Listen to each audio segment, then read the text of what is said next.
नमस्कार, कहानी कुर्सी की देख रहे हैं आप। आपके साथ मैं हूं मीनाक्षी जोशी। आखिरकार चुनाव नतीजे के 10 दिन के बाद केरलम को नया मुख्यमंत्री मिल गया। कांग्रेस नेता वीडी सतीशन केरलम के नए सीएम होंगे। दरअसल केरलम में सीएम की रेस में पहले 3 नाम चल रहे थे। आप सभी जानते हैं कि सी वेणुगोपाल जो राहुल गांधी की करीबी हैं। 11 मई को दिल्ली में राहुल गांधी ने वेणुगोपाल से अकेले में मुलाकात भी की, लेकिन सवाल यह है कि केसी वेणुगोपाल राहुल गांधी की पहली पसंद थे, तो फिर सतीशन ने बाजी कैसे मार ली? इसकी इनसाइड स्टोरी यह है कि केरलम में राहुल गांधी को आईयूएमएल के सामने सरेंडर करना पड़ा। आईयूएमएल वेणुगोपाल के नाम का विरोध कर रही थी और वो सतीशन के नाम पर सपोर्ट कर रही थी। जब ये तय माना जा रहा था कि वेणुगोपाल ही केरलम के नए सीएम होंगे, तो इसका प्रियंका गांधी के वायनाड में विरोध भी शुरू हो गया था। यहां तक लिख दिया गया था कि जो हाल अमेठी में हुआ था वही हाल वायनाड में होगा। आपको बता दें कि वायनाड में आईयूएमएल का खासा प्रभाव है। माना जा रहा है कि आईयूएमएल के दबाव की वजह से ही कांग्रेस वाला कमान को अपना स्टैंड बदलना पड़ा और केसी वेणुगोपाल की जगह वीडी सतीशन को केरलम का मुख्यमंत्री चुना गया। Accordingly, the Congress President has held extensive discussions with the chairperson of the Congress Parliamentary Party, leader of the opposition in the Lok Sabha, the AICC observers who had met with the newly elected MLAs on May 7th, 2026, and many other leaders from the state, including MPs, former PCC presidents, have also been consulted. Based on all these discussions, it has been decided that Shri V.D. Satishan be appointed as the leader of the CLP. Thank you so much. VD Satheesan Keralam के नए मुख्यमंत्री होंगे, लेकिन सवाल यह है कि आखिर आईयूएमएल क्यों सतीशन के साथ खड़ी रही, क्यों राहुल गांधी की पसंद नहीं चली? तो वो भी आपको बता दें, दरअसल केरलम चुनाव में आईयूएमएल ने जबरदस्त प्रदर्शन किया।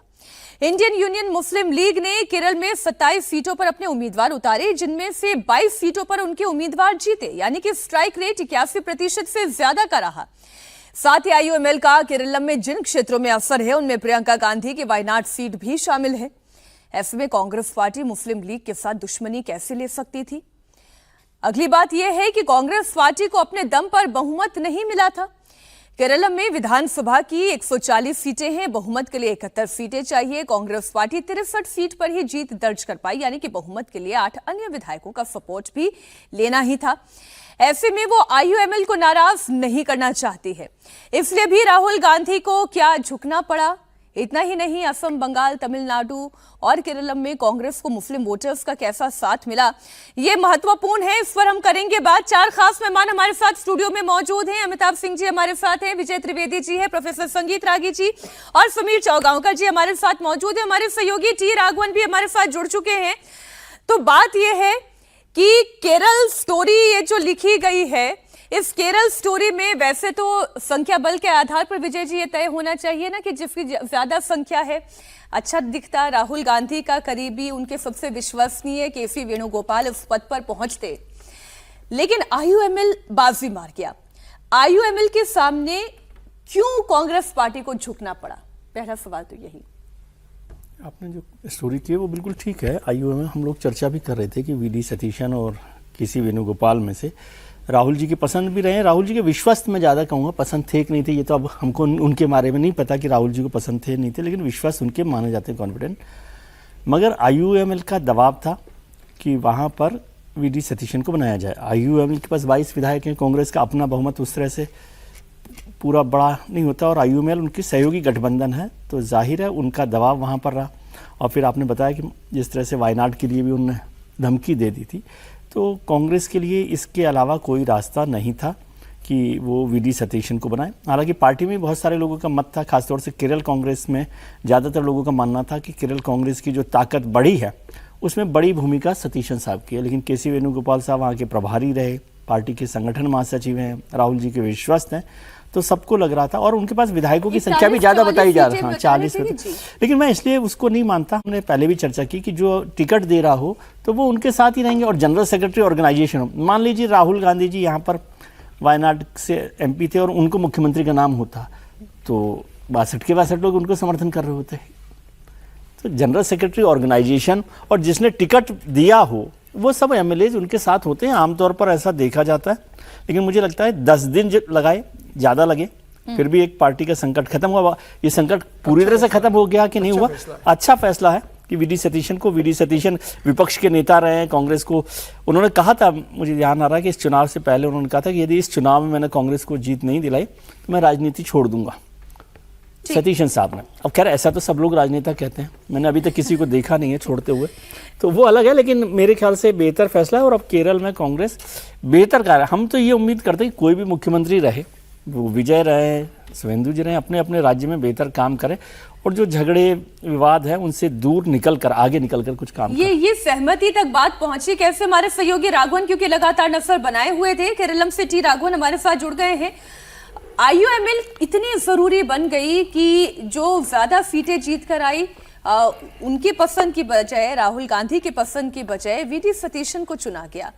IUML की पसंद को तवज्जो दी गई। IUML इतना इंपॉर्टेंट कैसे हो गया?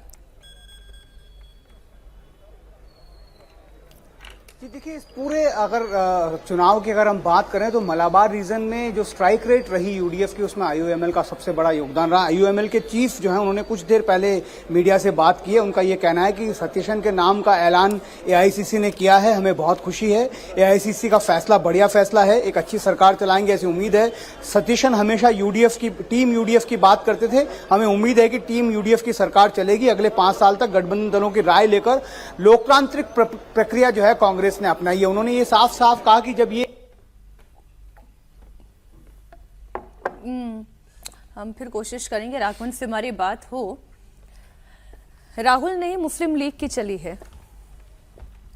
देखिए, कहानी कुर्सी में हम लोग कई जब मुझे लगता है कि जब से चुनाव हुआ है और परिणाम निकले हैं, उस दिन से हम लोग बात कर रहे थे कि कौन मुख्यमंत्री बनेगा।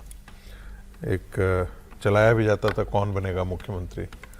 तो अब उस कौन बनेगा मुख्यमंत्री में जो है वो 3 नाम निकल कर के आते थे, जिसमें VD सतीशन और वेणुगोपाल, इन 2 का नाम बहुत चर्चा में था। तीसरे का भी था, लेकिन 2 नाम प्रमुखता से उभर कर के आए थे। एक क्योंकि वो राहुल गांधी की पसंद थे, लेकिन हम लोग शुरू से कह रहे थे कि ये सरकार मुस्लिम लीग के कंधों पे सहारे है, और मुस्लिम लीग की इस सरकार में चलेगी। तो बहुत अच्छी बात है। एक पाकिस्तान परस्त, एक पाकिस्तान समर्थक, पाकिस्तान बनाने वाली पार्टी के साथ आज कांग्रेस सेकुलर बन रही है, बड़ी अच्छी बात है। आने वाले दिनों में देखना होगा कि केरल की राजनीति में इंडियन मुस्लिम लीग कितना ज़्यादा कांग्रेस पर दबाव बनाकर मुस्लिम एजेंडा आगे बढ़ाती है। याद कीजिएगा, जब CPM की सरकार वहाँ पर बनी थी और यही मुस्लिम लीग जब समर्थन दे रही थी, तो वहाँ पर मुस्लिम डोमिनेटेड एरियाज को अलग डिस्ट्रिक्ट देने का दिया गया था। प्रयास नहीं हुआ था, दबाव डाला गया था और CPM ने उसे कंसीड किया था। तो आने वाले दिनों में अब हम लोगों को पता लगता है भाई वो लब जिहाद का एक बहुत बड़ा सेंटर बन गया है। उसके लोग जो है वो IS के लिए सीरिया में लड़ने के लिए जाते हैं। तो एक बहुत बड़ा रेडिकलाइजेशन का एक हब बना हुआ है केरला। IUML के मजबूत होने से ये और कितना ज़्यादा ऐसी ताकतें मजबूती पाएंगी, आने वाले दिनों में देखना होगा। दूसरी बात, कांग्रेस जो बार बार सेकुलर वोट करती थी, तो वो भी हम लोगों ने देख लिया कि असउद्दीन ओवैसी को लेकर के वो बहुत ज़्यादा बोलती है कि भाई असउद्दीन ओवैसी जो है वो भारतीय जनता पार्टी के B टीम के तौर पर है, और जहाँ जहाँ भारतीय जनता पार्टी को लगता है कि मुस्लिम वोटों का बंटवारा हो, वहाँ असउद्दीन ओवैसी चले जाते हैं। बंगाल के अंदर चले जाते हैं तो सेकुलर वोट बंटवारा हो जाता है। नहीं, मुसलमान वोट सेकुलर होता है। और मुसलमानों का वोट बंटना नहीं चाहिए। यही कांग्रेस पार्टी है जो पिछला लोकसभा चुनाव जो है वो फुरफुरा शरीफ के मौलाना के साथ मिलकर के लड़ी थी, तो वो सेकुलर थी। यही कांग्रेस के राहुल गांधी जी बाहर जाते हैं, विदेश में जाते हैं, तो कहते हैं कि राष्ट्रीय स्वयंसेवक संघ और उससे अनुसांगिक संगठन बहुत खतरनाक है। और मुस्लिम लीग को वो सेकुलर मानते हैं क्योंकि उनके नाना जी भी उनको सेकुलर मानते थे और कॉन्स्टिट्यूएंट असेंबली में बोले थे कि भाई जो पाकिस्तान बना गया यूनियन मुस्लिम लीग वो ये नहीं है, जबकि उसी के सारे मेंबर्स जो बचे हुए भारत के अंदर नहीं चले गए थे। अब उस पर कहानी बताना, सोहरावर्दी से लेकर के सभी की कहानी बताना शुरू करेंगे तो आपको पता लगेगा कि ये वही मुस्लिम लीग थी, उसी के संस्थापक लोग थे। उसके सबसे बड़े बड़े कार्यकर्ता अधिकारी जो नहीं पाकिस्तान गए, अपने हितों के कारण नहीं पाकिस्तान गए, जो पाकिस्तान के पक्ष में लड़ रहे थे भारत में, वही यूनियन मुस्लिम लीग खड़ा किया। और उसके एजेंडे में कोई अंतर नहीं है। सच्चाई लेकिन ये भी तो है ना कि इसी डेमोक्रेटिक सेटअप में 22 सीटें जीत कर लाने वाली IUML इस वक्त सरकार में साथी है। मैंने कहा ना, देखिए यदि मान लेते हैं कि वहां पर तमिलनाडु में सरकार की साथी है, मैंने आपको कहा ना कि आखिर कांग्रेस पार्टी जो है आसाम के अंदर 19 में से 18 मुस्लिम डोमिनेटेड सीटों से जीत करके आई है, तो एक ढंग से ये तो साबित हो गया है ना कि ये मुसलमानों की पार्टी है। जहां भी मुस्लिम डोमिनेशन है वो वहां की ये पार्टी है, कांग्रेस पार्टी है। तो मुस्लिम लीग कितना एजेंडा को चलाएगी, इस बात को देखना आने वाले दिनों में सबसे ज्यादा दिलचस्प रहेगा कि मुस्लिम एजेंडा केरल में कितना चलता है और कांग्रेस की सरकार कितने उनके दबाव के अंदर झुक करके काम करती है। राघवन, आप अपनी बात कह रहे थे और IUML को लेकर क्यों ये कांग्रेस पार्टी के लिए जरूरी भी है और मजबूरी भी है, ये दोनों बातें हैं।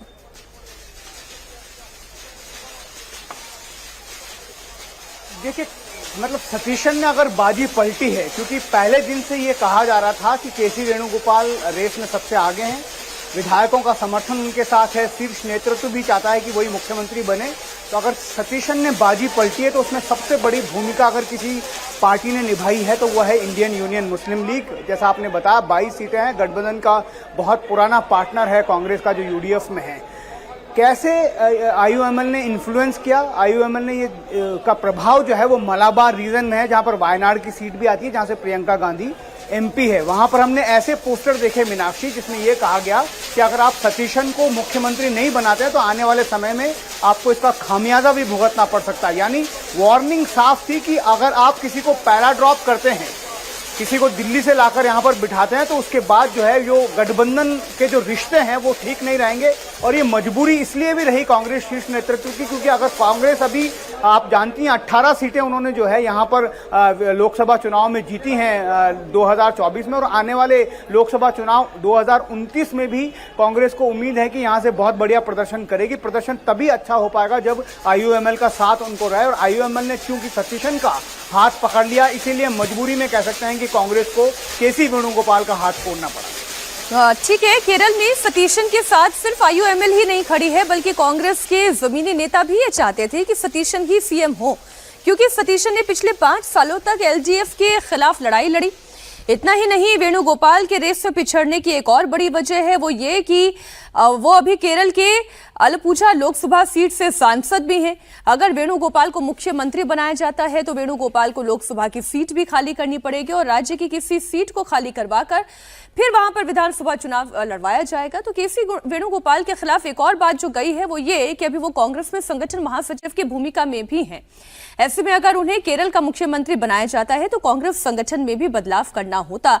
और जो बात हमारे सहयोगी विजय लक्ष्मी जो कि कांग्रेस बीट कवर करती है वो भी ये बात लगातार ये कह रही है कि महासचिव के पद पर फिर उनकी जगह वो और कौन सा चेहरा होता, ये भी एक महत्वपूर्ण विषय रहा जो राहुल गांधी को इस बात को लेकर तैयार कर पाया कि नहीं, VD सतीशन के नाम पर ही मुहर होनी चाहिए। लेकिन जो बात संगीत रागे जी कर रहे थे समीर जी, मैं उस बात को अगर थोड़ा आगे बढ़ाऊं, जो उन्होंने असम का कॉन्टेक्स्ट लिया, ये बात सच है कि 19 विधायक जीत कर आते हैं कांग्रेस पार्टी के, 18 मुस्लिम है, एक उसमें हिंदू कैंडिडेट होता है।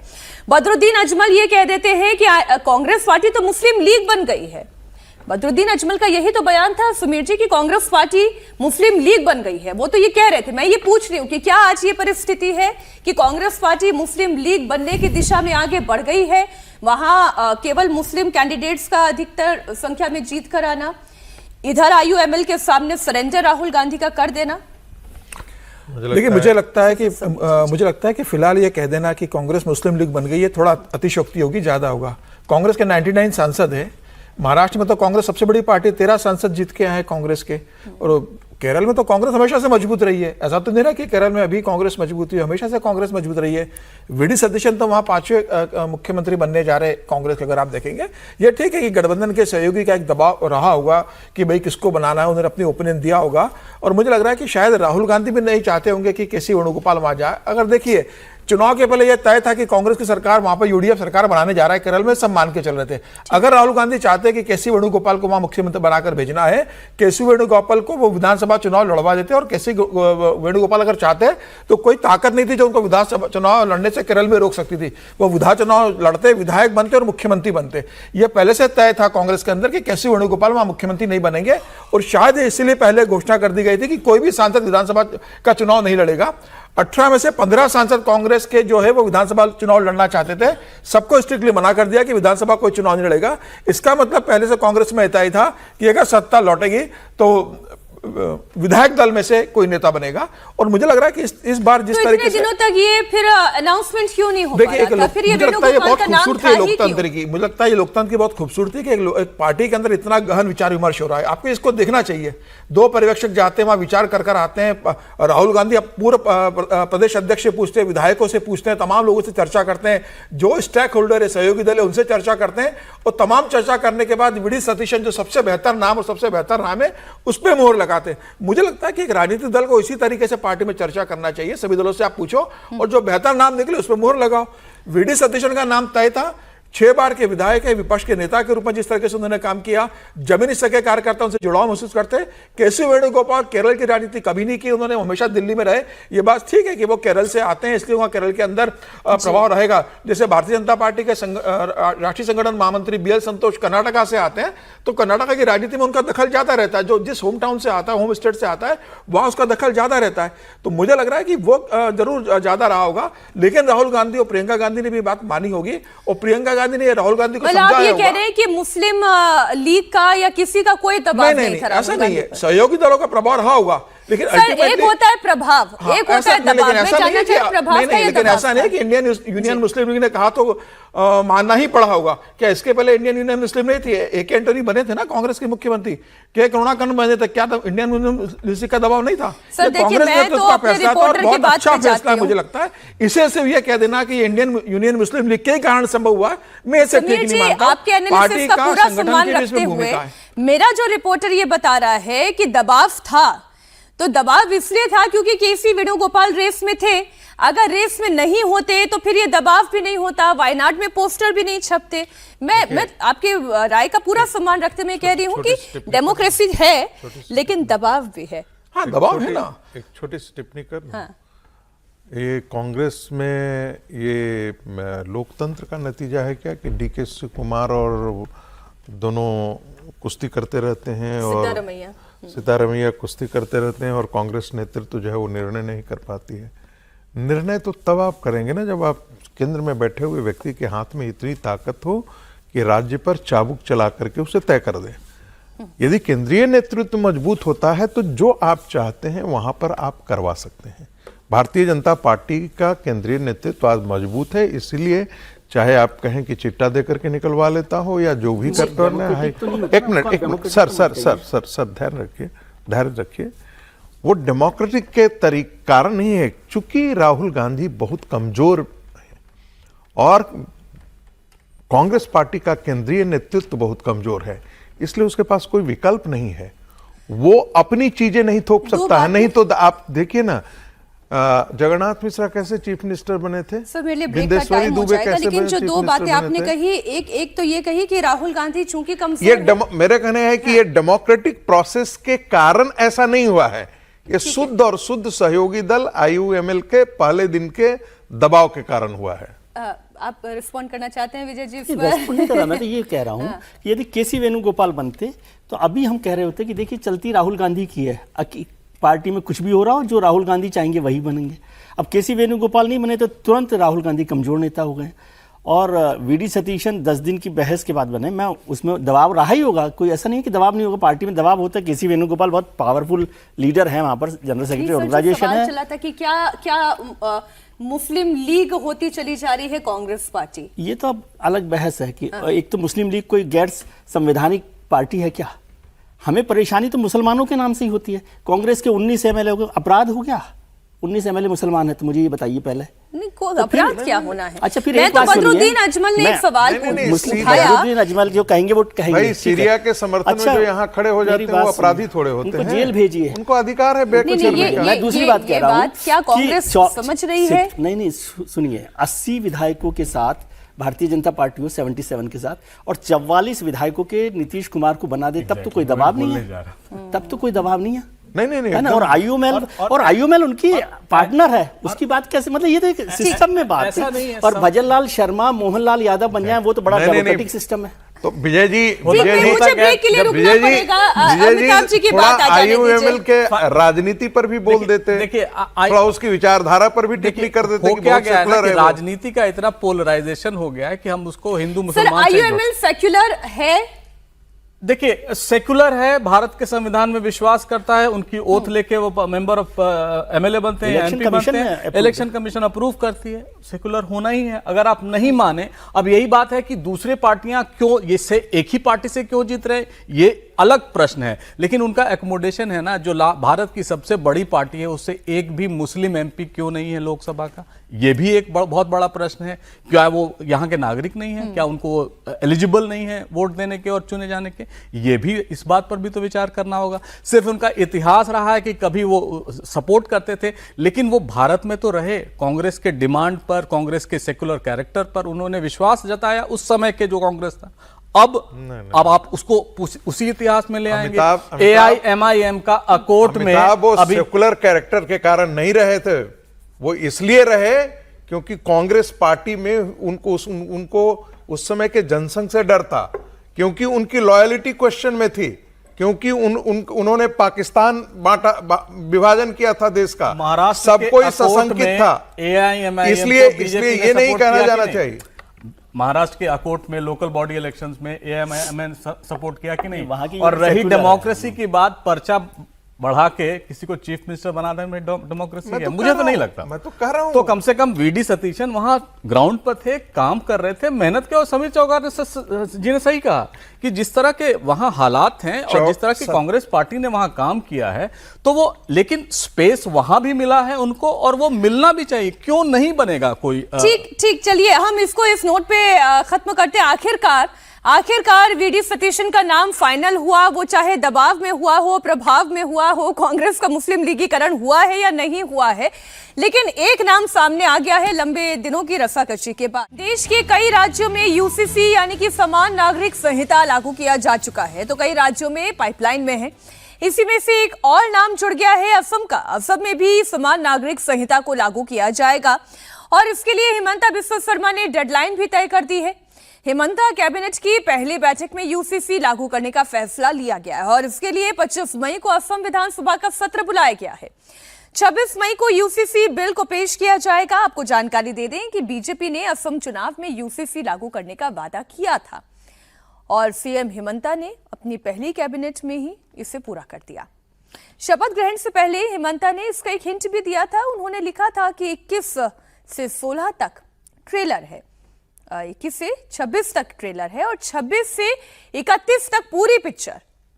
हिमंता कैबिनेट ने यूसीसी बिल के जिस ड्राफ्ट को मंजूरी दी है, उसके मुताबिक शादी, तलाक, लिव इन रिलेशनशिप और तलाक के नियम सबके लिए एक जैसे होंगे।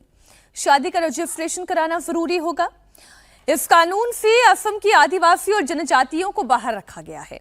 हिमंता ने कहा कि असम में लागू होने वाला यूसीसी गुजरात, उत्तराखंड, गोवा के मॉडल के जैसा ही होगा, लेकिन असम में आदिवासी और जनजातीय समाज की परंपराएं चूंकि अलग हैं, इसलिए उन्हें इस कानून से बाहर रखा गया है। हमारे भारतीय जनता पार्टी का जो इलेक्शन मैनिफेस्टो थे, इसमें हमारे कमिटमेंट था कि हम असम में यूसीसी को लागू करेगा। तो पहला कैबिनेट ने ही सरकार ने निर्णय लिया कि हम अगले 25 मई जब हमारा विधानसभा का सत्र शुरू होगा, 25 मई हम लोग यूसीसी सदन का सामने लाने का काम करूंगा। एक हिसाब से बीजेपी का इलेक्शन मैनिफेस्टो का एक बड़ा प्रॉमिस हमने आज पूरा करने का काम किया। तो पहले इस प्रॉमिस पर ही हम चर्चा कर लें कि असम में अब यूसीसी लागू किया जाएगा। हालांकि इस में एक थोड़ा सा जो फेरबदल है वो ये कि आदिवासी और जनजातियों को इससे अलग रखा जाएगा। तो पहला वादा है, असम में यूसीसी का काउंटडाउन शुरू हो गया है। अब कांग्रेस ने क्यों इसका विरोध किया है वो आगे मैं आपको बताऊंगी, लेकिन ये तो ड्यू था और तभी सुमीर जी बड़े साफ तरीके से लिखा गया था कि आएंगे तो पूरी पिक्चर दिखाएंगे, पूरी पिक्चर दिखा रहे। निश्चित रूप से यह तय था कि हेमंता की जो पहले कैबिनेट की बैठक होगी उसमें यूसीसी का डिसीजन होगा और मुझे लगता है कि बहुत अच्छा फैसला है जो मैनिफेस्टो में था, जो भारतीय जनता पार्टी ने जब चुनाव के दौरान अपना संकल्प पत्र जारी किया था उसमें कहा था कि सरकार में आते ही यूसीसी को लागू करेंगे। और पहली बैठक में लेना यह बताता है कि भारतीय जनता पार्टी अब पूरे देश के अंदर यूनिफॉर्म सिविल कोड को लेकर किस तेजी से आगे बढ़ रही है। और मुझे लगता है कि सिर्फ आसाम ही नहीं, बंगाल में भी यूसीसी लागू होगा, ये वहाँ के मुख्यमंत्री ने कह दिया था, तो वहाँ भी लागू होगा। और मुझे लगता है कि तमाम राज्यों में जहाँ भारतीय जनता पार्टी का राज्य है, कई ऐसे राज्य जहाँ भी यूसीसी नहीं आया है तो वहाँ लागू होगा। तो भारतीय जनता पार्टी ने दिशा में कदम बढ़ा दिया और मुझे लगता है कि एक बहुत अच्छा फैसला इसको मैं अब देखता हूं। और आने वाले दिनों में तमाम भारतीय जनता पार्टी की राज्य सरकार इसको लेकर आएगी और मैं उम्मीद करता हूं कि केंद्र सरकार भी इसको लेकर कोई एक अपना कानून लेकर आएगी। लेकिन अगर केंद्र सरकार को लाना होता तो वो पहले ही ले आती। अभी तक केंद्र सरकार ने इस बताया कि आसान रूट अपनाया। भारतीय जनता पार्टी पहले राज्यों को राज्य सरकारें लेके आ रही है, लेकिन मुझे लगता है कि आने वाले समय में केंद्र सरकार भी इस पे आगे बढ़ सकती है। हालांकि अभी केंद्र सरकार ने ऐसा कोई मंशा या ऐसे संकेत नहीं दिए कि वो यूसीसी को लेकर आएगी, लेकिन फिलहाल राज्य सरकार जिस तरीके से आगे बढ़ रही है, आने वाले दिनों में केंद्र सरकार भी लेकर आ सकती है और मुझे लगता है कि बाकी राज्यों में भी तुरंत लागू होगा। लेकिन कांग्रेस पार्टी इसका विरोध कर रही है और कांग्रेस नेता गौरव गोगोई ने कहा है कि बीजेपी यूसीसी का दुरुपयोग करना चाहती है और इसके जरिए विभाजन की राजनीति करना चाहती है। भाजपा इक्वालिटी में विश्वास नहीं करती तो भाजपा समाज में जो बंटवारे और विभाजन की राजनीति करती है, उस नजरिए से एक प्रकार का संविधान में उल्लेखित यूसीसी का दुरुपयोग करना चाहती है। और जहां जहां उन्होंने यूसीसी की बात की है, शुरुआत में तो वो कहते हैं कि जनजाति के लोग, अनुसूचित जनजाति के लोग यूनिफॉर्म सिविल कोड से बाहर रखेंगे, लेकिन वास्तविक में ये मंशा उनकी नहीं है। अब दो ही बातें हो सकती हैं, मंशा है इसलिए ये बात कही गई है कि आदिवासी और जनजाति को बाहर रखा जाएगा, पहली बात ये। और जो गौरव गोगोई कह रहे हैं रागी जी कि ये मुसलमानों के साथ भेदभाव करना चाहते हैं। देखिए, यूसीसी तो संविधान के प्रावधान के अनुसार है भाई। Directive principles of state policy में आर्टिकल 44 में तो यूसीसी का प्रावधान है और 7 बार कम से कम देश की सुप्रीम कोर्ट और हाई कोर्ट्स मिला करके कम से कम 7 बार कहा है कि देश को यूनिफॉर्म सिविल कोड की तरफ ले जाना चाहिए। कांग्रेस पार्टी में ये ताकत नहीं थी, कांग्रेस पार्टी ने ऐसा नहीं किया क्योंकि उनको लगता था कि मुसलमानों का विरोध होता है और मुसलमान का विरोध से उसमें पॉलीगैमी भी आ जाता है, तो उसमें मैरिज, प्रॉपर्टी ट्रांसफर है ना, एडॉप्ट, ये जो सक्सेशन, ये सब सारे इससे संबंधित प्रावधान होते। इसमें तो कोई दिक्कत ही नहीं होनी चाहिए। यदि देश का मुसलमान क्रिमिनल लॉ एक मान सकता है तो सिविल लॉ एक मानने में तो कोई दिक्कत है नहीं। और कभी भी ना तो पूजा पद्धति में इसके अनुसार से जानबूझ के कहा जाता है अरे मुसलमानों के पूजा पद्धति में, इसमें पूजा पद्धति कहीं आती ही नहीं है। आप कैसे शादी कर रहे हैं, कैसे ब्याह कर रहे हैं, इसमें ये इसके प्रोसीडियर और उसकी तरीका है, इसमें भी कोई हस्तक्षेप नहीं है। तो ये सब चूंकि कांग्रेस पार्टी मुसलमानों से डरती थी, उसको लगता था कि जैसे ही हम काम शुरू करेंगे मुसलमान हमारे खिलाफ हो जाएंगे, हमारी राजनीति खत्म हो जाएगी। तो उन्होंने नहीं किया। अब मुसलमानों की जनसंख्या इतनी ज्यादा हो गई है देश में, 17%, 18% हो गई है। पहले 9.4% थी, उस समय यह आसान काम था। भारत का विभाजन हुआ था, 10 साल 15 साल के अंदर ये शुरू हो जाना चाहिए था, लेकिन नहीं किया, क्योंकि उनको एक वोट बैंक खड़ा करना था, तो नहीं किया जानबूझ करके। अब जो है किसी भी केंद्र सरकार के लिए अब ये ज्यादा मुश्किलें पैदा कर रहा है जी, क्योंकि ट्राइबल बेल्ट के अंदर वाकई भी अभी उनमें उतना कॉन्शियसनेस नहीं है, वो सड़कों पर उतर जाएं या उनको बरगलाना आसान हो जाए, और वो इमोशनली इससे ज्यादा जुड़े हुए हैं। तो ये इसीलिए आप देखेंगे कि चाहे वो गोवा हो, चाहे वो गुजरात हो, ट्राइबल एरियाज को इससे हमेशा अलग रखा गया है, और यहाँ पे हेमंत बिस्व शर्मा है। दूसरी अच्छी बात क्या है जी, कि जब चारों ओर से हो जाएगा, 22 राज्य और 23 राज्य में हो जाता है, तो फिर केंद्र के स्तर पर कानून को लागू कर पाना ज्यादा आसान हो जाएगा। लेकिन फिर भी आपको क्या लगता है कि तमिलनाडु में जहां कांग्रेस नॉन बीजेपी सरकार है, वो इसका विरोध नहीं करेगी? बिल्कुल विरोध करेगी। केरला में इसका नहीं विरोध होगा? बिल्कुल विरोध होगा। तो जहां जहां कांग्रेस पार्टी है वहां राजनीति करेगी। और देखिए तर्क कितना भोंडा है कि ये इक्वलिटी की हत्या, अरे ये तो इक्वलिटी के लिए है, इक्वलिटी के खिलाफ नहीं है। अमिताभ जी, अब ये तो बहुत जल्द अब बंगाल में भी होगा, 6 महीने के अंदर अंदर होगा। शुभेंदु अधिकारी भी अपनी तरफ से मंशा जता चुके हैं कि ये हम करेंगे, यूसीसी हमारे एजेंडे में है। देखिए, अगर संविधान जब सभा बनी थी उस समय भी ये डिबेट हो रहा था कि यूसीसी को क्या हम एक आर्टिकल के तौर पर लगा सकते हैं कि नहीं। आर्टिकल 35 नंबर पे इस पर डिबेट भी हुए थे। अंबेडकर साहब ने कहा कि नेशनल इंटीग्रेशन के लिए, सिविल यूनिफॉर्मिटी के लिए बहुत जरूरी है, ऐसा होना चाहिए। लेकिन इसमें भी विरोध हो गया था, जो उस समय की राजनीति थी उसके हिसाब से कि अभी हमारा बंटवारा हुआ है, अगर हम आप छेड़ेंगे तो और प्रॉब्लम्स होगी। तो इसलिए कम से कम जो पर्सनल कोड हैं उनको माना जाए।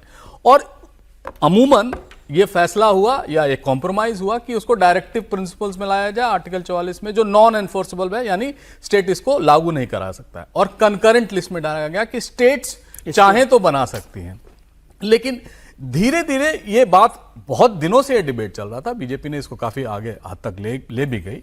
मुझे लगता है यूसीसी को इम्प्लीमेंटेशन में, लॉ लगाने में कोई प्रॉब्लम नहीं है, लेकिन जो जो इसके रिजर्वेशंस हैं जिनके लोगों के, उनको भी इसके साथ लेके चलना चाहिए। जैसे रागी जी ने कहा ट्राइबल्स का, सिक्किम को एक्सेप्शन किया गया उनके ट्राइबल्स को। कई सारे नॉर्थ ईस्ट के जो ट्राइबल्स हैं उन रीजन में यूसीसी नहीं लगाया जा सकता है, लेकिन अगर लगाया जा रहा है तो मुझे नहीं लग रहा है। और ये एक्सपेरिमेंटल बेसिस पे शुरू हुआ था, चाहे उत्तराखंड में हो या गोवा में, कि कैसे उसको इम्प्लीमेंट।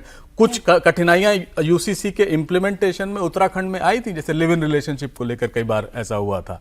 लेकिन मुझे लगता है यूनिफॉर्म सिविल कोड भारत के लिए अच्छा है, और एक समान एक संहिता रहेगी तो सबके लिए आसान हो जाता है किसी भी तरह से। हाँ, इसका विरोध हो रहा है कई ऑर्गेनाइजेशंस द्वारा, उनके जो कंडीशंस जो विरोध का कारण कहा जाता है विजय जी, वो तो यही है कि भाई आप इक्वालिटी नहीं है, तो इक्वालिटी है या नहीं है?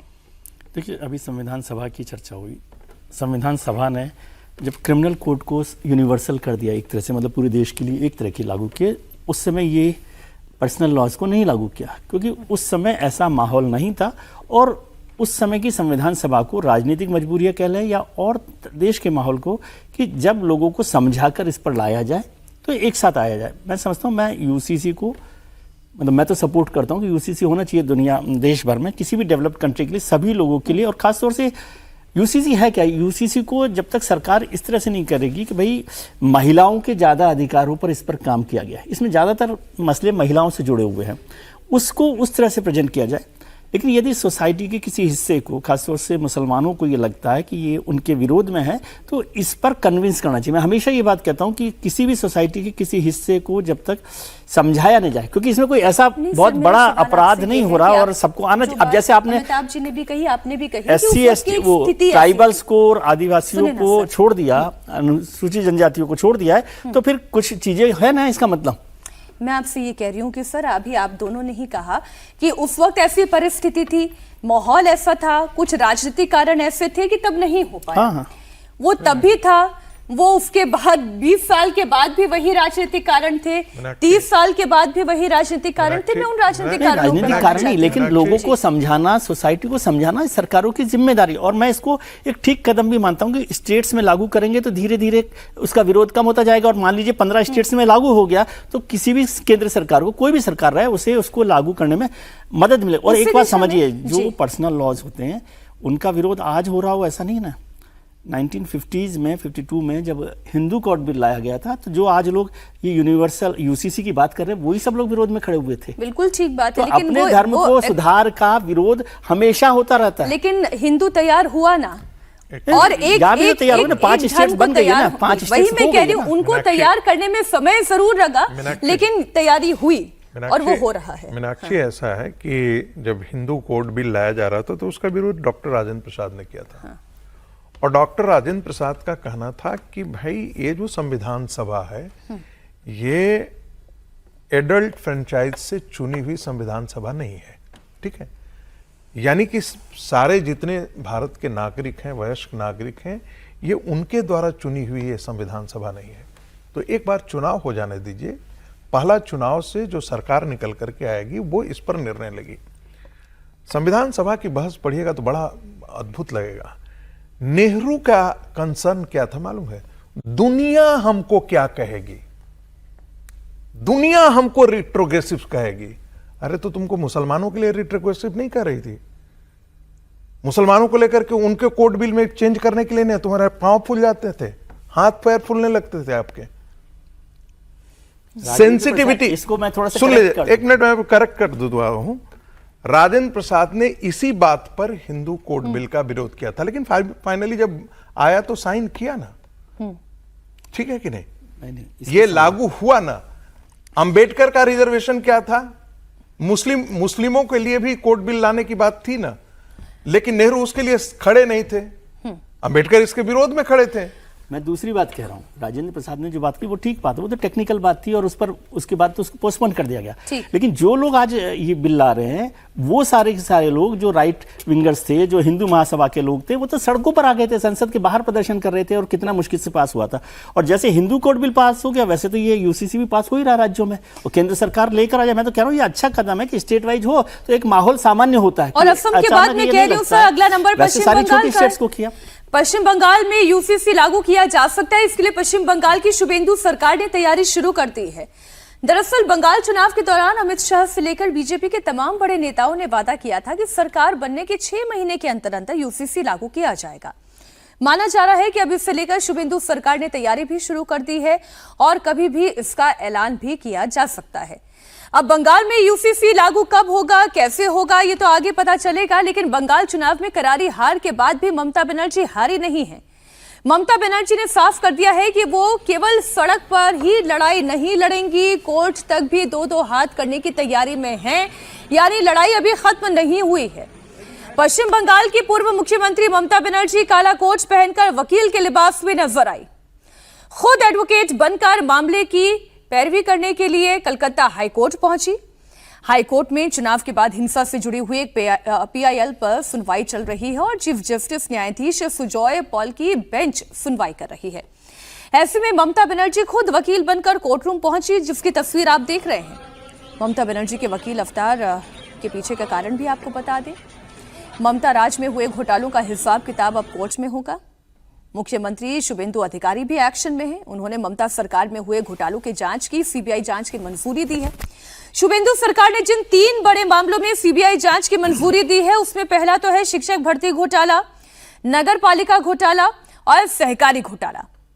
दरअसल ममता सरकार ने इन घोटालों की सीबीआई जांच की मंजूरी नहीं दी थी, लेकिन बंगाल में जैसे ही सत्ता परिवर्तन हुआ और यह वादा भी था कि जो भी भ्रष्टाचार हुआ है उसका व्हाइट पेपर सामने आएगा। यानी आने वाले समय में टीएमसी के कई सीनियर लीडर्स और खुद ममता बनर्जी के लिए उनके सरकार के दौरान जो मंत्री थे उन सब के लिए मुश्किल बढ़ती दिखाई दे रही है। बंगाल में 9 मई को शुभेंदु सरकार ने शपथ लिया और उसके साथ साथ ही 5 दिन के अंदर फिर जो और एक्शन हुए वो मैं आपकी तस्वीर भी ये सामने रख रही हूँ। अमिताभ जी, हो गया काम शुरू, बुलडोजर का काम भी शुरू हो गया है जिसकी तस्वीर हम देख रहे हैं, और ममता बनर्जी का भी काम शुरू हो गया है। काले लिबास में, काले कोच में हम उन्हें देख रहे हैं। तो अब वो ये जानती हैं कि मामला गंभीर है और कोर्ट से ही अब मामला लड़ा जाएगा। नहीं, ममता बनर्जी पहले भी कोर्ट में आई थी जो एसआईआर का इशू था, और वो उनके जो रिप्रेजेंटेटिव थे इलेक्शन कमीशन में भी जा रहे थे, वहां से भी उनको कोई फायदा नहीं हुआ।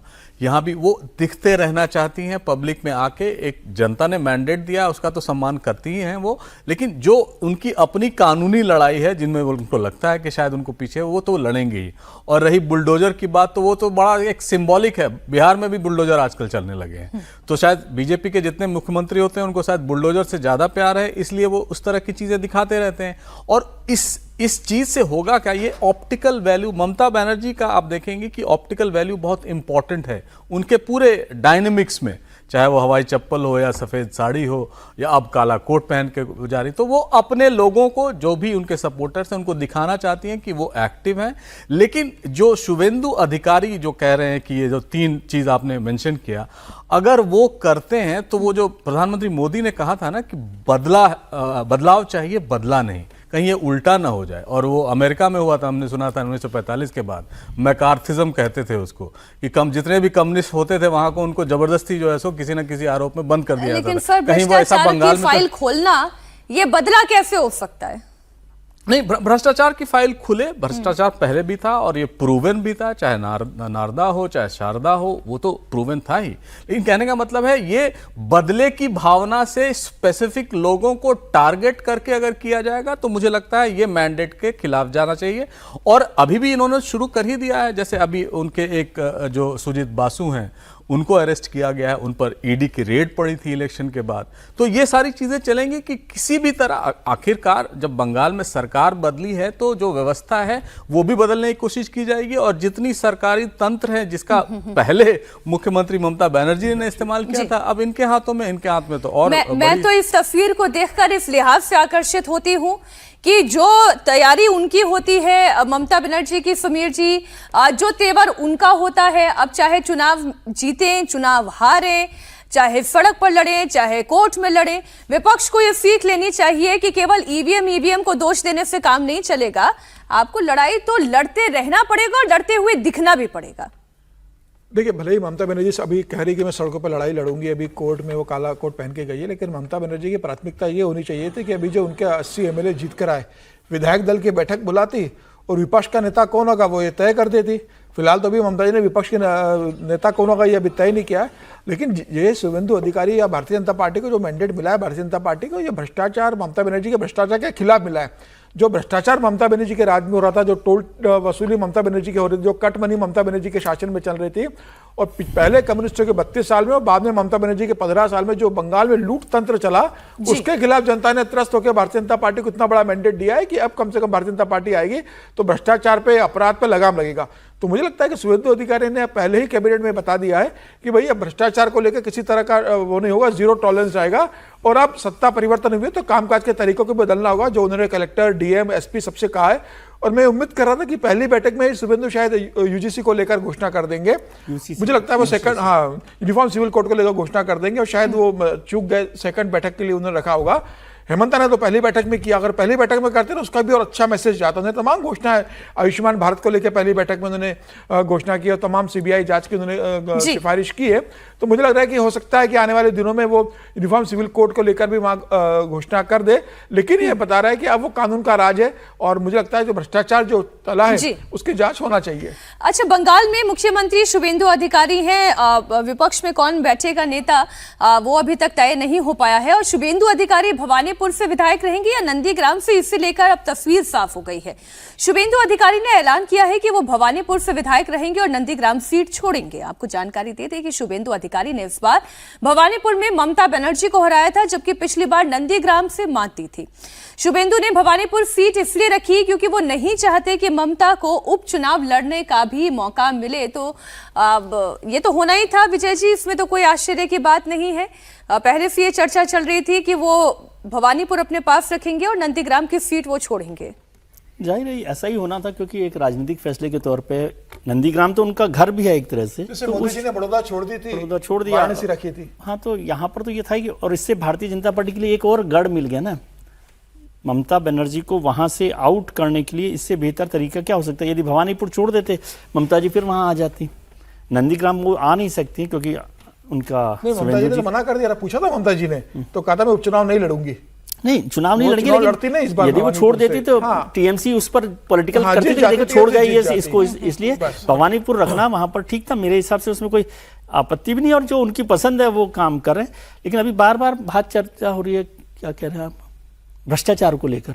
उसमें भ्रष्टाचार पर कैसे बात होगी? अभी अमिताभ जी ने भी बात की, फिर वो तो याद ही नहीं रहा उनको, नारदा स्कैम पर भी बात करने लग गए। नारदा स्कैम शुभेंदु जी को याद है क्या? अभी उनको और काम करने दीजिए, भ्रष्टाचार को अभी छोड़िए और जो जनता के हित के काम है उस पर काम करें। और फिर मैं कह रहा हूं कि ये बुलडोजर पॉलिटिक्स को बंद करें।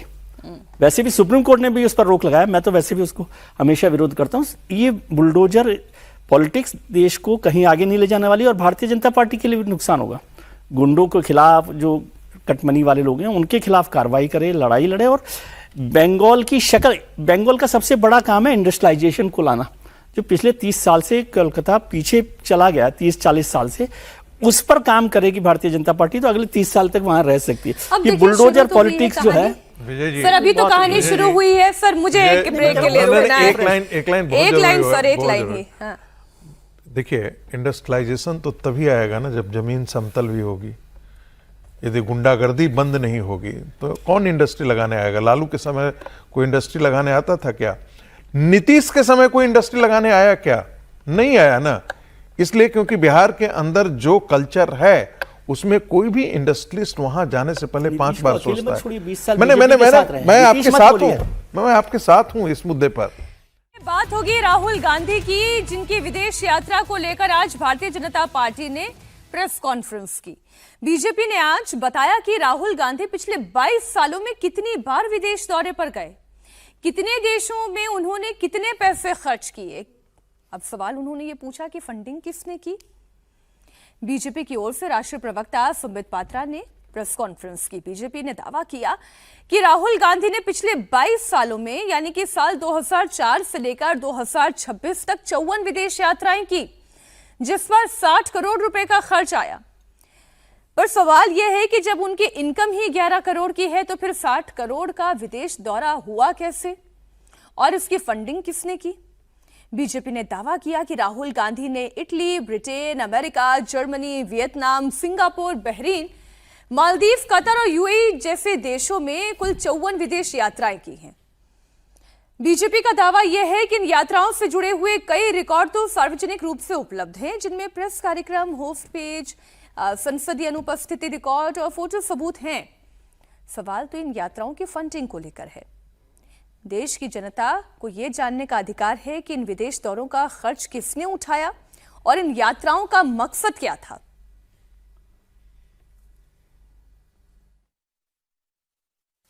3 मई 2026 कहां गए? Muscat, Oman. कैसे जानी सरकार? Public domain, visual on X, private visit indicated, no itinerary surfaced, no host disclosed. अब ये होस्ट के ऊपर निर्भर करता है कि वो डिस्क्लोज करे। कुछ डिस्क्लोज नहीं किया गया। खर्चा कितना हुआ? 50 लाख रुपया। 50 लाख रुपीज वॉज स्पेंड। दूसरा एग्जाम्पल दिसंबर 2025 का दे रहा हूं। लंदन और बर्लिन गए।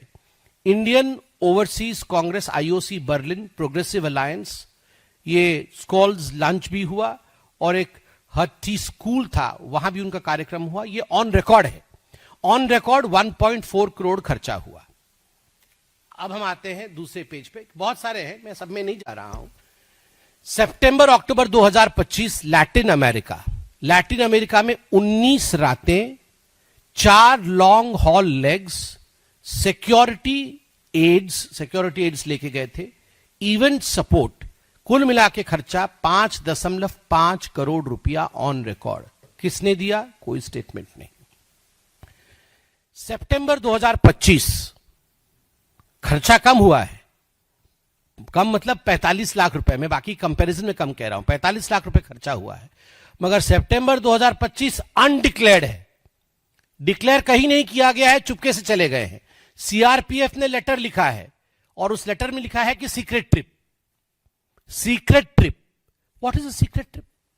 आप एमपी हैं, आप सीक्रेट ट्रिप में जाते हैं और सीआरपीएफ को चिट्ठी लिखनी पड़ती है कि साहब सीक्रेट ट्रिप में चले गए हैं। आपने संबित पात्रा को सुन लिया। पूरे 1 घंटे की प्रेस कॉन्फ्रेंस थी, उसमें उन्होंने बहुत सी बातें कही हैं। एफसीआरए की भी बात की उन्होंने, कहां से फंडिंग आ रही है, कौन फंडिंग कर रहा है। मेरा तो सवाल विजय जी ये है कि ये जो 11 करोड़ की कमाई है, 60 करोड़ का खर्च है, फंड कहां से आया, सोर्स कहां से है, आज की तारीख में इस प्रेस कॉन्फ्रेंस का मकसद क्या था? इसका मकसद तो संबित जी बता सकते हैं, लेकिन ये सारे सवाल के जवाब तो सरकार ही को ही देना चाहिए। उनको सरकार से पूछ लेना चाहिए था कि भाई इस पर क्या, ये किससे पूछ रहे हैं संबित जी, मुझे नहीं समझ आया। और दूसरा एक समझ नहीं आया कि संबित जी ने होमवर्क ठीक से किया कि नहीं किया, या होम मिनिस्टर साहब को भी सुनते हैं कि नहीं सुनते। होम मिनिस्टर साहब ने दिसंबर 2019 के बाद ड्यूरिंग लोकसभा डिस्कशन, जब एसपीजी पर वो डिस्कशन कर रहे थे, तो उन्होंने कहा कि 2015 से लेकर अब तक 247 बार राहुल गांधी जी ने विदेश यात्रा की है। होम मिनिस्टर कह रहे हैं 247 बार की, संबित पात्रा जी को 54 मिली। कहाँ से कौन सा हिसाब रखते हैं, ये किस चीज़ का रिकॉर्ड रख रहे हैं? तो मुझे तो अभी ये नहीं पता कि 247 यात्राएं की हैं। और मैं तो होम मिनिस्टर जब लोकसभा में कह रहे थे, मैं विदेश यात्रा का ही जिक्र ये लिखा हुआ है कि Amit Shah stated that Rahul Gandhi had travelled abroad at least 247 times since 2015 without always informing the SPG, which he cited as a security protocol issue. This averaged to about 5 trips per month on or 1 every 15 days over that period. Shah also noted that 1,892 domestic trips in the same time frame. अब मैं तो अमित शाह जी पर भरोसा करता हूँ। और फिर वो लोकसभा में बोल रहे, मैं हमेशा, कल भी चर्चा हो रही थी जब नेहरू और प्रधानमंत्री जी की बात हुई, मैंने कहा लोकसभा बहुत अकाउंटेबल प्लेटफॉर्म है, उस पर कोई बात, मनमोहन जी की बात हो रही थी, माफ कीजिए। तो मैं कहता हूँ लोकसभा में जो प्रधानमंत्री ये बोलते हैं या होम मिनिस्टर साहब बोल रहे हैं, तो 247, अब ये संबित जी कौन सी नई 54 यात्राएं लेकर आए, और इसका जवाब तो वो सरकार से ही मांग सकते थे, मीनाक्षी जी दे सकते थे इसका जवाब, आपकी या फिर वो कोई नया हेडलाइन बनाना चाहते हैं, आईबी, सीबीआई, जिससे जांच करवानी है करवा ले। नहीं, वही तो कह रहा हूँ। देखिए, ऐसे प्रेस कॉन्फ्रेंस का मतलब सिर्फ इतना बताना होता है कि राहुल गांधी जो अभी विजय जी बोल रहे थे, मैं उसी आंकड़े को सही मानता हूँ। और ना 22 साल में तो कुछ भी नहीं होता। बड़े मैंने सामान्य आदमी भी आज के दिन में जो थोड़ा सा अच्छे पोजीशन पर है, वो ब्यूरोक्रेट चला जाता होगा 22 साल में, कम से कम 50 यात्रा तो ब्यूरोक्रेट कराता होगा। जो है वो हम लोग के प्रोफेशन में जो घूमने फिरने वाले प्रोफेसर हैं, साल में कम से कम 4 यात्रा मार आते हैं, तो कोई ऐसी बड़ी बात नहीं है। राहुल गांधी के लिए वो जो आंकड़ा होगा ना, मेरे समझ से और 60 करोड़ वाला जो है 11 करोड़, महत्वपूर्ण बात यह है कि राहुल गांधी सिक्रेटिव विदेश यात्रा क्यों करते हैं, और पैसा उनको कौन करता है, फंडिंग कौन करता है। जिन ऑर्गेनाइजेशंस का जिक्र कर रहे हैं संबित पात्रा, उनकी फंडिंग विदेशी संस्थानों के द्वारा हो रही है, और इसलिए जो है वो पूरा पॉलिटिकल मैसेजिंग है कि आप देखिए, भारत के विपक्ष का नेता इतने देश में इतनी यात्राएं कर चुका है, और बिना जानकारी को, देश को बिना जानकारी दिए, हो सकता है होम मिनिस्ट्री के पास तो सबकी जन्म कुंडली होगी, ऐसा तो है नहीं कि जन्म कुंडली, एमपी हैं तो सरकार के पास तो सारी जानकारी, और मैं कह रहा हूँ गंभीर इशू है, इस पे तो सरकार को जानकारी देनी चाहिए। बहुत सारे गंभीर इशू हैं।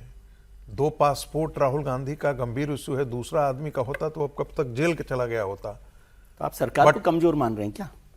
मैं तो कह रहा हूं, कोर्ट कहां उसका कॉग्निजेंस लेती है सर, कोर्ट भी कहां कॉग्निजेंस लेती है, कोर्ट भी कहां गंभीरता से उन चीजों को देखने के लिए तैयार है। अभी इलाहाबाद हाई कोर्ट में मामला चल रहा है, चलते रहेगा। वो राहुल गांधी है भाई, वो जवाहरलाल नेहरू के नाता कहते हैं, वो बड़े घर के आदमी हैं, उन पर थोड़े सामान्य प्रक्रिया के अंदर उन पर थोड़े केस होगा। संबित पात्रा के या भारतीय जनता पार्टी के प्रेस कॉन्फ्रेंस का मतलब सिर्फ इतना बताना है कि आप देखिए, एलओपी कहते हैं हमारे पास 10 ही करोड़ का है, लेकिन साथ में ये भी जोड़ लीजिए ना कि जब वो जाते होंगे तो कई बार तो पार्टी का भी फंड से भी जा सकते हैं। वो अध्यक्ष जब रहे होंगे तब तो पार्टी के फंड से भी जाते होंगे, और जिन कॉलेजेस में वो जाते हैं वो कॉलेजेस हो सकता है उन्हें स्पॉन्सर कर रहे हो पूरा, वो भी मैं कह रहा हूं, स्पॉन्सर कई बार आप सरकार को स्पष्ट करना चाहिए। नहीं, मैं ये कह रहा हूँ, मान लो गलत तरीके से भी जा रहे हूँ, सरकार गलत पैसे का इस्तेमाल हो रहा है, मैं कह रहा हूँ सरकार तो सरकार देगी ना। सरकार करे या न करे, कम से कम जो कर रहा है, राहुल गांधी को कम से कम अपनी यात्रा के बारे में ट्रांसपेरेंसी मेंटेन करनी चाहिए, क्योंकि उनकी यात्रा जो है वो कई बार शक के दायरे में आई है। और शक के दायरे में इसलिए आई है कि वो आईएसआई के क्लोज नेटवर्क के साथ काम करने वाले लोगों के साथ भी उठते बैठते रहे हैं। जो फंडिंग यहां से हुई है, जिनके साथ उनके माताजी एसोसिएटेड हैं, जॉर्ज सोरेस के संस्थान से फंडिंग, वो भी एक शक के दायरे में आता है। तो यही कम्युनिकेट करने की कोशिश किया जा रहा है भारतीय जनता पार्टी की तरफ से कि देखिए आपका विपक्ष का नेता ऐसा है। समीर जी, देखिए, मुझे लगता है अगर भारतीय जनता पार्टी ने आज जो संबित पात्रा जो पुरी से सांसद भी है, भारतीय जनता पार्टी के प्रवक्ता है, उन्होंने आज जो प्रश्न उठा है कि भाई राहुल गांधी की आमदनी तो 11 करोड़ थी और 60 करोड़ रुपया खर्चा किया गया, तो राहुल गांधी के आर्थिक स्रोत के बारे में उन्होंने पूछा है कि पैसा कौन फंडिंग कर रहा है। और मुझे लग रहा है जब भारतीय जनता पार्टी ने पूछा तो ये कांग्रेस की जिम्मेदारी बनती है कि कांग्रेस की पत्रकार वार्ता ले और तमाम सिलसिलेवार संबित पात्रा ने जो आरोप लगाया, भारतीय जनता पार्टी ने जो प्रश्न पूछे, उनका जवाब दे कि राहुल मतलब जो ट्रैप वो बिछा रहे हैं, उस ट्रैप में राहुल गांधी और पूरे पार्टी की जिम्मेदारी है, जवाब दे देना। अगर पूछा राहुल गांधी से तो भाई कांग्रेस के प्रवक्ता आके, सुप्रिया श्रीनेत या जो भी उनके प्रवक्ता है जिसको कांग्रेस समझे, वो आके बता दे कि भाई राहुल गांधी ने यात्रा की है, इसका खर्चा का बुरा है, या तो पार्टी ने खर्चा उठाया, या किसी उद्योगपति ने खर्चा उठाया, या किसी और संस्था ने उठाया, वो बता दे। तो मुझे लगता है कि इस मामले का पटाक्षेप हो जाएगा। लेकिन ये मामला भी एक गंभीर है ना कि भाई अब 60 करोड़ रुपया खर्चा हो रहा है आपके ऊपर, 11 करोड़ आपकी इनकम है, इतना बड़ा पैसा जब राहुल गांधी कहते हैं कि भाई कांग्रेस की हालत बहुत खराब है, बैंक अकाउंट हमारे बंद है, हमारे पास पैसा नहीं है, चुनाव लड़ने के लिए पैसा नहीं है, इसमें 60 करोड़ रुपया राहुल गांधी की विदेश यात्रा पर कौन खर्चा उठा रहा है और क्यों उठा रहा है? क्या कारण है कि वो राहुल गांधी की विदेश की यात्रा का खर्चा उठा रहा है इतना महंगा? और क्यों राहुल गांधी किसी और के स्पॉन्सर यात्रा पर विदेश यात्रा कर रहे हैं? क्या राहुल गांधी की खुद के पैसों पर यात्रा नहीं कर सकते? क्या कांग्रेस उनकी यात्रा को स्पॉन्सर नहीं कर सकती? तो मुझे लगता है ये बात भी सामने आना चाहिए कि राहुल गांधी क्यों किसी और के पैसों पर विदेश यात्रा कर रहे हैं। जब ये सामने बात आएगी तो मुझे लगता है कि सच्चाई भी सामने आ जाएगी। समीर जी थोड़ा बोल लीजिएगा, लेकिन साथ में ये भी तो देखिए ना कि राहुल गांधी की पार्टी से जुड़े हुए पत्रकारों की भी तो बहुत बड़ा यात्रा हुई है, उन पर भी जो सर बड़ी खबर आ गई है। 16 राज्यों में एफआईआर का आदेश जारी हुआ है। इस वक्त की बड़ी खबर, चुनाव आयोग ने यह आदेश जारी किया है। पंजाब, कर्नाटक, उत्तराखंड में एफआईआर होगा। दिल्ली, महाराष्ट्र, झारखंड में, हरियाणा, तेलंगाना और ओडिशा में भी अब एफआईआर की प्रक्रिया चलेगी। इस वक्त की बड़ी खबर आपको बता दें तो चुनाव आयोग की तरफ से यह ऐलान किया गया है कि अब अन्य राज्यों में यानी कि 16 राज्यों में एफआईआर का यह आदेश जारी किया गया है।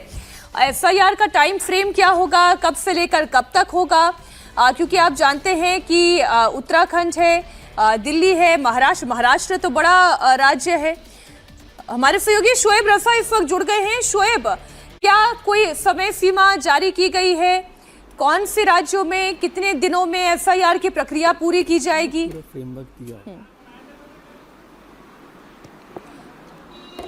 बिल्कुल, देखिए पहले से यह तय था कि जो बचे हुए राज्य हैं उनमें एसआईआर की जो प्रक्रिया है वो पूरी की जाएगी। इसीलिए आज इलेक्शन कमीशन की तरफ से अभी कुछ देर पहले यह ऐलान कर दिया गया, बाकायदा एक प्रेस नोट भी भेजा गया कि जो बचे हुए राज्य हैं, 16 जो स्टेट बचे हुए हैं और 3 केंद्र शासित प्रदेश जो बचे हुए हैं, सब में जो एसआईआर की प्रक्रिया है वो पूरी की जाएगी। इसमें उड़ीसा, मिजोरम, सिक्किम और मणिपुर में 20/5/2026 से ये जो प्रिपरेशन और ट्रेनिंग की जो तैयारी है वो इसी से शुरू हो जाएगी।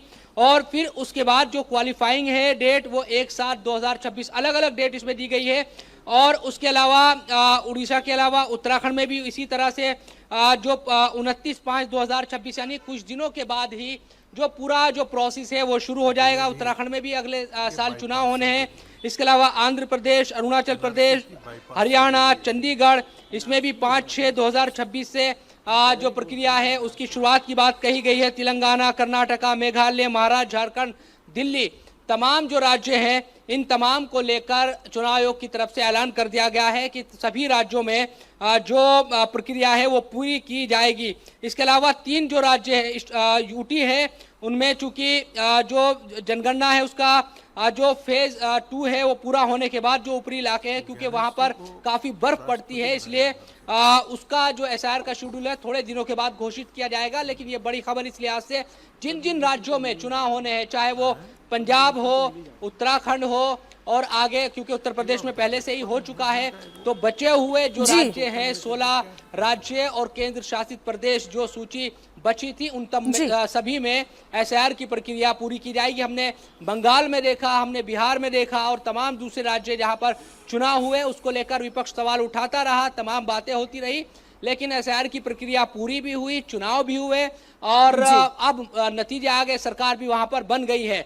तो ये बड़ा कदम एसआईआर को लेकर पहले ही इलेक्शन कमीशन ने कहा अब देखिए जिन प्रमुख राज्यों में अब अगले चुनाव होने जा रहे हैं, जिन 16 राज्यों के अभी आपने बात की, उसमें उत्तर प्रदेश जहां पर पहली ये प्रक्रिया हो चुकी है, पंजाब, गोवा, मणिपुर, हिमाचल प्रदेश और उत्तराखंड, इन राज्यों में अभी चुनाव होने हैं और यहाँ पर भी जी तो यहाँ पर भी एसआईआर की प्रक्रिया जो है अब वो शुरू हो जाएगी। बात इनमें से एक राज्य पंजाब की कर लेते हैं। अमिताभ जी, पंजाब में भी चुनाव एकदम सामने है, तैयारी वहां पर भी हो रही है, अब चुनाव आयोग की तैयारी, पंजाब की बारी है। हाँ बिल्कुल, अब पंजाब की बारी है। पूरा जो अब देख रहे थे सेंट्रल एनफोर्समेंट जितने भी होंगे अब वो पंजाब की तरफ रुख करेंगे। और पंजाब में तो हालांकि उतनी समस्या नहीं है, बॉर्डरिंग स्टेट रहते हुए भी, जितनी भी बंगाल में थी, बंगाल में बताया जाता था या असम में या नॉर्थ ईस्ट में है, तो पंजाब मुझे लग रहा है उतना कॉन्फ्लिक्चुअल नहीं रहेगा पॉलिटिकली।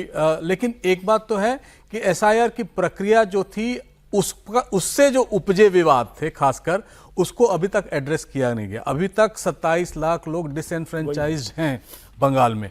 अगर ये प्रक्रिया पंजाब में भी इसी तरह होती है कि कुछ लोग डिसएनफ्रेंचाइज रहें, तो ये गलत होगा। कोई भी एक एलिजिबल वोटर को वोटिंग प्रोसेस से अलग रखना मुझे लगता है संविधान की एक अवहेलना है और जो कॉन्स्टिट्यूशनल स्पिरिट है उसका भी वायलेशन है। इस बात को भी ध्यान रखना होगा, चाहे वो न्यायपालिका हो, चाहे वो इलेक्शन कमीशन हो। ये जो एसआईआर की प्रक्रिया है मुझे लगता है बीच बीच में होती रहनी चाहिए थी, लेकिन इसको डॉक्यूमेंट से वेरीफाइबल कराना ये कई बार प्रॉब्लमेटिक हो जाता है। और बंगाल में भी इसी का विरोध हुआ था, असम में भी इसी का विरोध हुआ था, बिहार में भी इसी का, असम में तो नहीं हुआ था, सॉरी, बिहार और बंगाल में खास करके इसी का विरोध हुआ था। अगर ऐसी प्रक्रिया यहां भी रही तो कई बार हमारे यहाँ अशिक्षा एक बहुत बड़ा प्रॉब्लम है, डॉक्यूमेंटेशन बहुत बड़ा प्रॉब्लम है। आप पुराने जमाने में तो लोग को अपना जन्मदिन याद नहीं होता था, तो ऐसे में इन चीजों को भी एक ध्यान में रख के करना होगा। लेकिन पंजाब चूंकि एक टेस्ट केस, बंगाल एक रहा है, पंजाब में उसी को इंप्लीमेंट करने की कोशिश की जाएगी। आइए बात कर लेते हैं एक बड़े संकट की, जो वाकई में बड़ा संकट है। ऐसा संकट है जो हमारे और आपके बजट पर, हमारे आपके इनकम पर, हमारे आपके खर्च पर सीधा सीधा एक तलवार के तौर पर लटक रहा है। मिडिल ईस्ट में जारी टेंशन और हॉर्मूज संकट के बीच 2 बड़ी बैठकें हो रही हैं।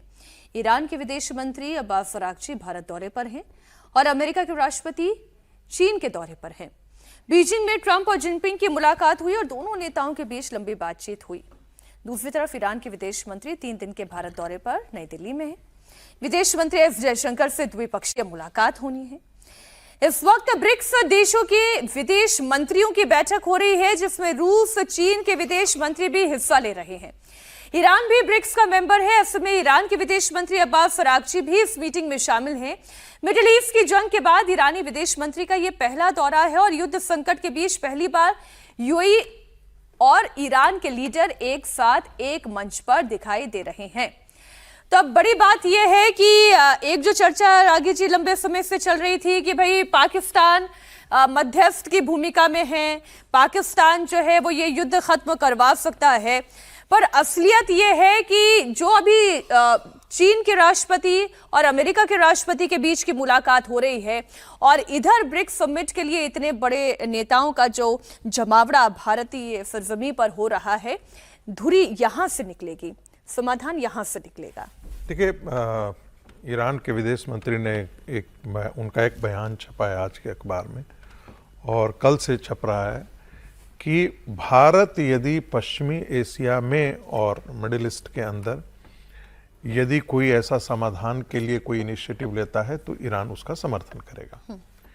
यानी कि जो काम पाकिस्तान कर रहा था निगोशिएशन के लिए, यदि भारत उसमें अपनी भूमिका का निर्वाह करता है तो ईरान को अच्छा लगेगा। दूसरा जो स्टेटमेंट उनका आया है, उनके डिप्टी फॉरेन मिनिस्टर का आया है, उन्होंने कहा कि जिस प्रकार से भारत ने निष्पक्षता का प्रदर्शन किया है, और ये मैं जानबूझ करके जोर इसलिए दे रहा हूं कि भारत के अंदर जितने भी गैर भाजपा और भारतीय जनता पार्टी के साथ के जो सहयोगी पार्टी नहीं है, उन पार्टियों ने इस बात का खुला विरोध किया है कि भारत की जो विदेश नीति है, खास करके ईरान और अमेरिका के युद्ध के दरमियान, वो ठीक नहीं रही है, वो गलत दिशा में रही है। और राहुल गांधी से लेकर के अखिलेश यादव रोज कोसते रहे हैं कि भारत के में जहाज इसलिए नहीं निकल रहे हैं क्योंकि हमारी विदेश नीति का स्टैंड जो है वो ईरान के साथ नहीं है, इसलिए ऐसा हो पाया है। तो उनके deputy chief minister foreign secretary का जो स्टेटमेंट जो अखबारों में आज छपा है वो था कि भारत की जो निष्पक्ष अप्रोच रहा है इस पूरे युद्ध के दरमियान में, वो बहुत काबिले तारीफ रहा है और हम भारत को मित्र के तौर पर देखते हैं।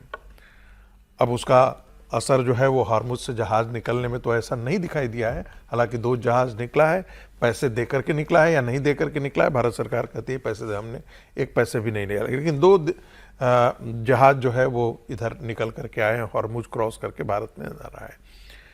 ब्रिक्स समिट में ईरान के विदेश मंत्री को आशा है कि ब्रिक्स कहीं ना कहीं इस पर एक रेजोल्यूशन पास करेगा और उस रेजोल्यूशन में कहीं ना कहीं, जिसके हमें दूर तक संभावना नहीं दिख सकती है, जिसमें अमेरिका और इजराइल को क्रिटिसाइज करते हुए कोई रेजोल्यूशन पास करे कि आपने मिडिल ईस्ट में ईरान पर जंग आपने थोपा है। हालांकि रशिया के विदेश मंत्री हैं, चीन के विदेश मंत्री हैं, उनकी भी ये इच्छा होगी कि इस प्रकार का रेजोल्यूशन आए, लेकिन मुझे नहीं लगता है कि चूंकि भारत इसकी अध्यक्षता कर रहा है तो इस प्रकार का कोई रेजोल्यूशन निकल करके आएगा। जहां तक बीजिंग और वहां पर है संबंध, तो वहां पर जिनपिंग ताइवान को लेकर के ज्यादा चिंतित है, उस पर ज्यादा बातचीत किया है उन्होंने, हार्मुज पर कम बातचीत हुई है। ये जिनपिंग की ही हम बात कर लेते हैं विजय जी। शी जिनपिंग की मुलाकात और डोनाल्ड ट्रंप की मुलाकात, समाधान तो यहाँ से भी निकलने का प्रयास हो रहा है। 2 घंटे से ज़्यादा तक जो हमारे पास जानकारी है वो बातचीत हुई है और ट्रंप का बीजिंग में भव्य स्वागत भी किया गया है। उसकी तस्वीरें भी हम दर्शकों को दिखा रहे हैं। तो अमेरिका और चीन में जो दोस्ती की जो एक नई शुरुआत हुई है उसका कैसे असर पड़ेगा, हार्मुज पर भी क्या उसका कोई असर पड़ेगा? देखिए, 2 बड़ी ताकतें हैं और ये बार बार ये चर्चा होती रही है कि चाइना को लेकर कभी अमेरिका ने कोई उस तरह के टैरिफ नहीं लगाए, कोई पनिशमेंट नहीं दिया, कोई काम नहीं किया, जबकि चाइना वो सब काम कर रहा है जिसके लिए भारत और दूसरे देशों पर उन्होंने टैरिफ लगाया। और आज खुद ट्रंप साहब वहां पहुंच गए जिनपिंग के पास। तो एक बड़ी घटना है ना, इसको आप बड़ी घटना के तौर पर देखिए कि वो क्या निकलता है क्या नहीं निकलता, वो तो अलग होगा क्योंकि चीन के और उनके रिश्ते सामरिक रिश्तों पर अलग है, व्यावसायिक रिश्तों पर। ये यात्रा तो मैं उनके ज़्यादा व्यावसायिक रिश्तों पर मानता हूँ, जिस तरह से वो अपने उद्योगपतियों को, एलन मस्क को और उन सब, और ट्रंप साहब युद्ध खत्म करवाने के लिए बड़ी तारीफ करके आए हैं। ट्रंप तो वहीं पर है खैर, लेकिन बहुत तारीफ की है उन्होंने। ट्रंप साहब को आप जानते हैं कि वो युद्ध के लिए तो वहां जाने वाले नहीं है, वो अपने धंधे के लिए, बिजनेस के लिए गए हैं, इसलिए वो सब कर रहे हैं और इसीलिए वो तारीफ भी करेंगे जिनपिंग के साथ, क्योंकि चाइना जो है एक बड़ी ताकत है और जो रेयर अर्थ का जो मसला था वो सारा मसला भी वहां पर उनके साथ जुड़ा हुआ है। चीन और अमेरिका के बिजनेस इंटरेस्ट पर क्या काम हो रहा है उस पर मुझे लगता है वो ज्यादा चर्चा करेंगे। हार्मुज को लेकर उनकी चर्चा वहां पर बहुत ताइवान बड़ा मुद्दा होगा, ताइवान पे भी चीन बात करेगा। मैं वही मुद्दा लेकर आने वाली थी अमिताभ जी की ताइवान को लेकर। इधर तो डोनाल्ड ट्रंप तारीफों के पुलिंदे जो हैं वो बांध रहे हैं और ताइवान को लेकर शी जिनपिंग डोनाल्ड ट्रंप को चेता रहे हैं। देखिए, ये ट्रिप जब भी डिसाइड हुआ था वो ईरान युद्ध के पहले का था, तो उनके आउटस्टैंडिंग जितने डिस्प्यूट्स हैं वो तो हैं ही, लेकिन 3 टी पर वो कहते हैं हमारा जोर है अमेरिका, टैरिफ, टेक्नोलॉजी और ताइवान। अगर टैरिफ टेक्नोलॉजी पर ये कॉम्प्रोमाइज कर जाते हैं तो ताइवान पर अमेरिका को कॉम्प्रोमाइज करना होगा। और अमेरिका ने बड़े स्पष्ट शब्दों में पहले भी कहा था कि अगर एक तो कहते हैं कि वो इंडिपेंडेंट स्टेट नहीं, इट्स पार्ट ऑफ चाइना, उन्होंने एक्सेप्ट कर लिया है। दूसरा, उन्होंने करीब 11 से 12 बिलियन डॉलर का एक डील की थी ताइवान के साथ, उनको डिफेंस डील की, उनको उन्होंने पोस्टपोन कर दिया है। उन्होंने कहा कि अभी युद्ध है, अभी थोड़ा धीरे से आएगा, जितने भी सामान साजो सामान आपको भेज रहे हैं वो बाद में आएगा। तो वहां पर तो वो कॉम्प्रोमाइज कर गए हैं। लेकिन इतना बड़ा जो जखीरा उनके साथ गया है, एप्पल के सीईओ, एनवीडिया के सीईओ, सिटी बैंक के सीईओ, ब्लैक रॉक के सीईओ, तो वहां वो व्यापार खोजने गए हैं, न कि सिर्फ ईरान या कुछ हद तक यूक्रेन की बात करने गए हूं।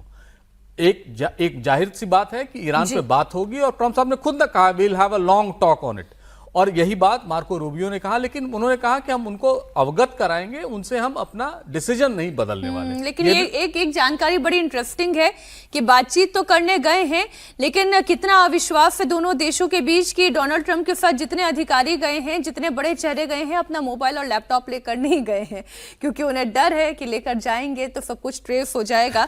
तो एक तरफ दोस्ती प्रगाढ़ भी करना है और अपने आप को बचाकर के तौर पे काम में लेता है अमेरिका। उनको कोई बहुत उस तरह से नहीं करेंगे। वो चाइना के साथ जो इंटरेस्ट है, जो डील्स हैं, उसमें ताइवान को एक प्रेशर पॉइंट के तौर पे कहेंगे हाँ इसको रखते हैं, यहाँ रखा हुआ है साथ में, पहले इस पर बात करते हैं फिर देखेंगे। तो वो कोई इसको मैं ताइवान को लेकर बहुत सेंसिटिव है, मतलब चीन तो कह के रखा है कि भाई ताइवान पे कोई समझौता नहीं होगा।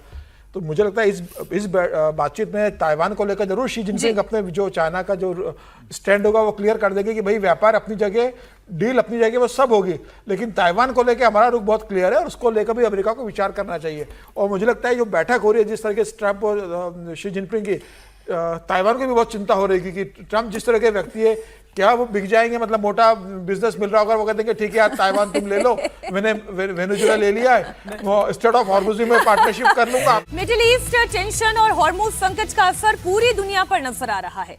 स्ट्रेट ऑफ हॉर्मुज दूसरे देशों के साथ ही भारत के लिए भी आफत बन गया है।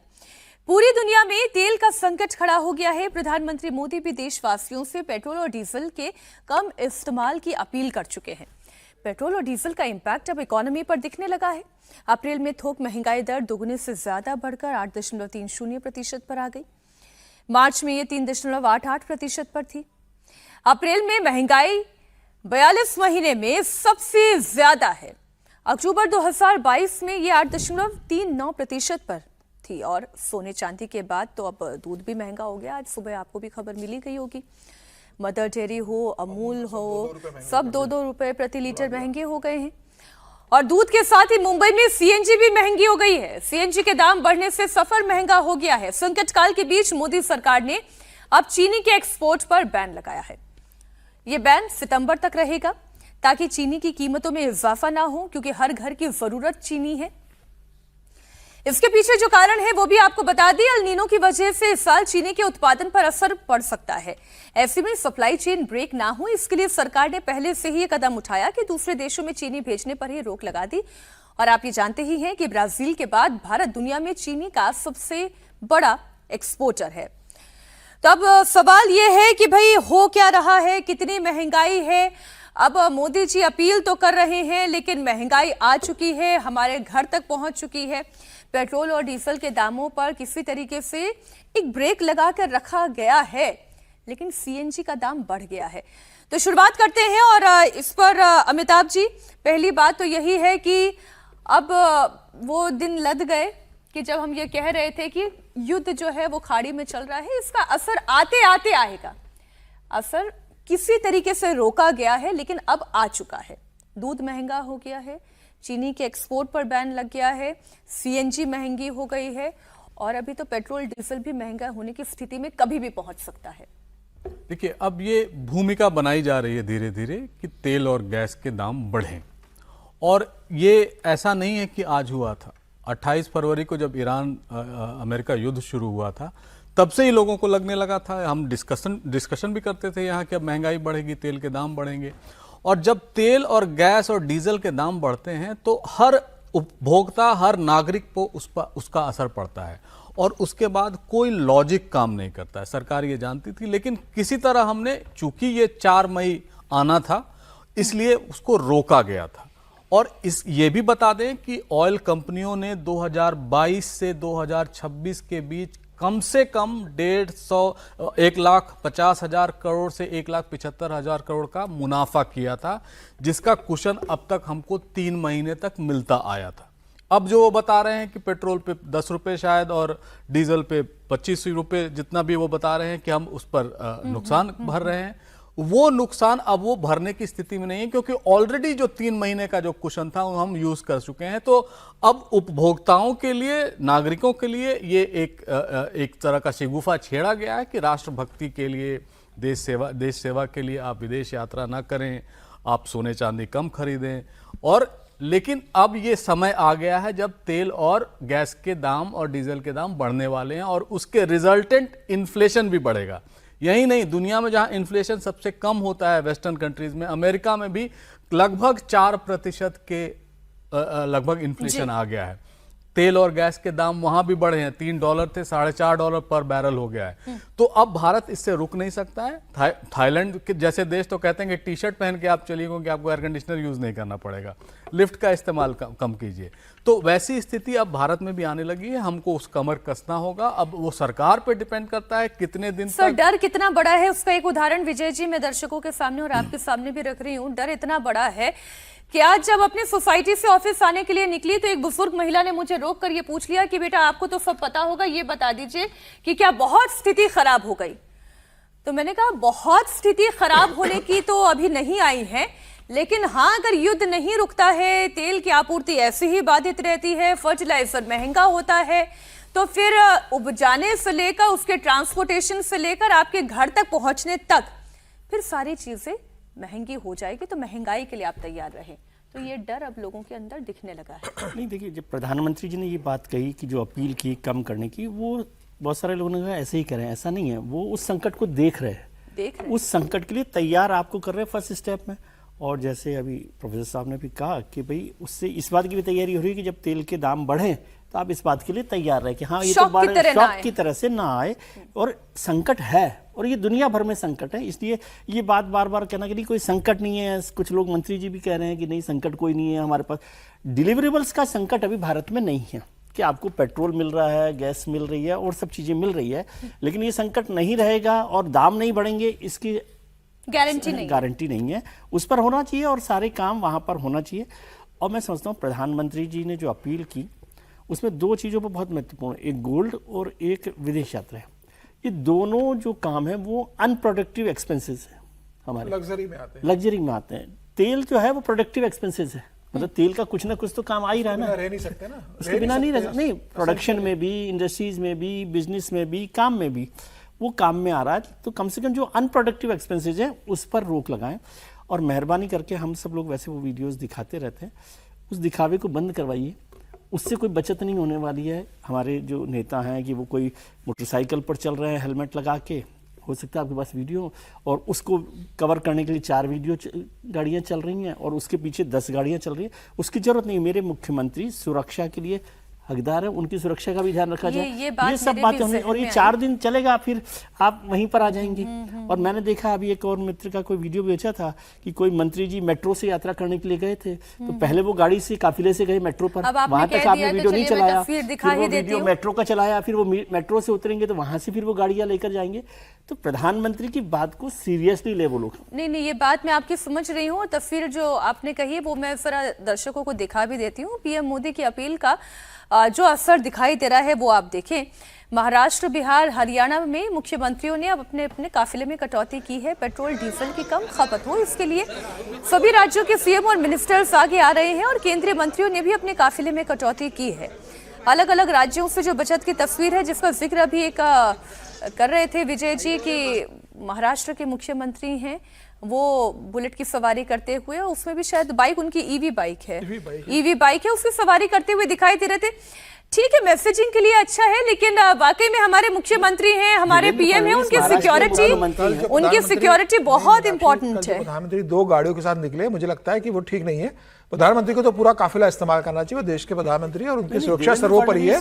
प्रधानमंत्री के साथ किसी भी तरह का समझौता होना सेफ नहीं है ना। हाँ, मतलब बाकी मुख्यमंत्री तो ठीक है कि आप घर से पास आधा किलोमीटर का रास्ता है, बहुत ज्यादा वो नहीं तो चले गए। महाराष्ट्र में आप जानते हैं कि देवेंद्र फडणवीस की सुरक्षा को लेकर घर से समझता हूं गंभीरता की बात। घर से मंत्रालय जा रहे हैं तो ठीक है, 10 मिनट का रास्ता है, 15 मिनट का रास्ता है, वो ठीक है आप करो, लेकिन प्रधानमंत्री को किसी भी स्तर पर मुझे लगता है 2 गाड़ियों के साथ नहीं निकलना चाहिए। मैं सर कह रही हूँ कि बाइक्स पे, 2 व्हीलर्स पे आपको अवॉइड करना चाहिए ऐसे ऐसा मेरा मानना है, क्योंकि सिक्योरिटी थ्रेट है। अगर threat। 10 मिनट का भी राघी जी रास्ता है तो आप गाड़ी में भी चले जाते हैं। बिल्कुल देखिए, सिक्योरिटी के तो एक अलग पहलू हो जाता है, बिल्कुल उस दृष्टि से यदि हम देखें तो भी नहीं करना चाहिए। प्रतीकात्मक तौर पर भी ऐसी चीजों को जनता जो है वो सहजता से नहीं लेती, सीरियसली नहीं लेती है। उनको लगता है कि ये मजाक उड़ाया जा रहा है।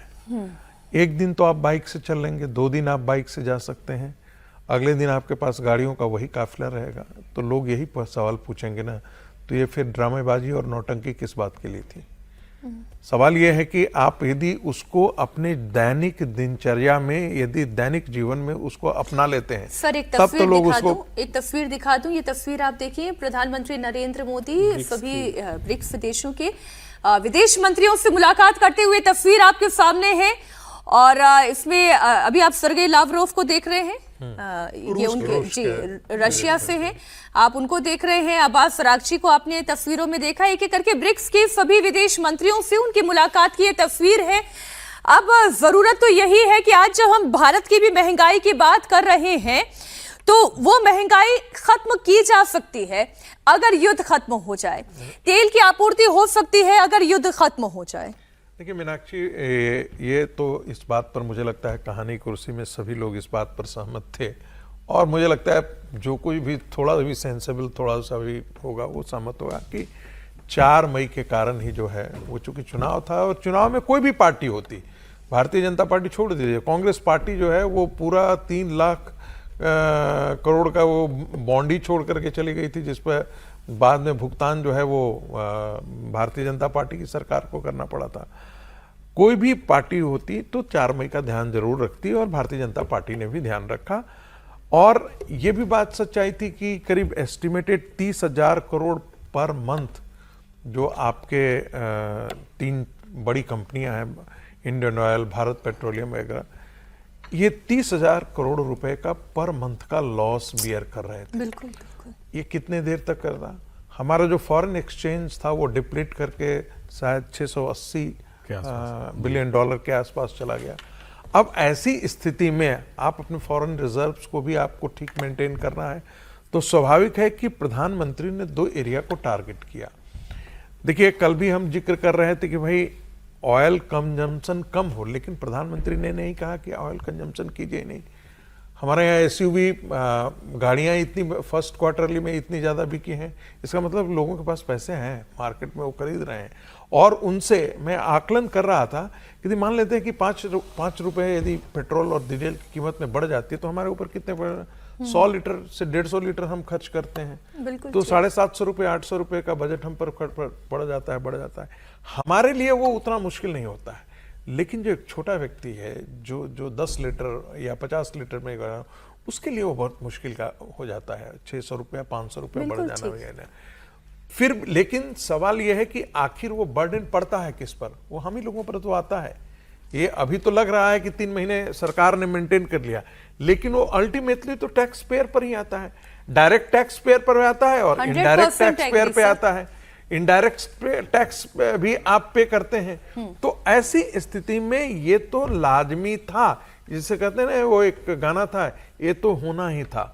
तो वैसे ही ये तो होना ही था, और युद्ध होगा, महंगाई नहीं बढ़ेगी, और नहीं महंगाई नहीं बढ़ेगी, इसकी तो कोई किसी ने कल्पना ही नहीं की। नहीं, तो अभी जितनी बातें मुझे समझ में आ पा रही है समीर जी, वो ये है कि अचानक से भारतीय जनता के लिए वो एक शॉक की तरह से ना हो, इसलिए धीरे धीरे धीरे धीरे करके मेंटली प्रिपेयर किया जा रहा है।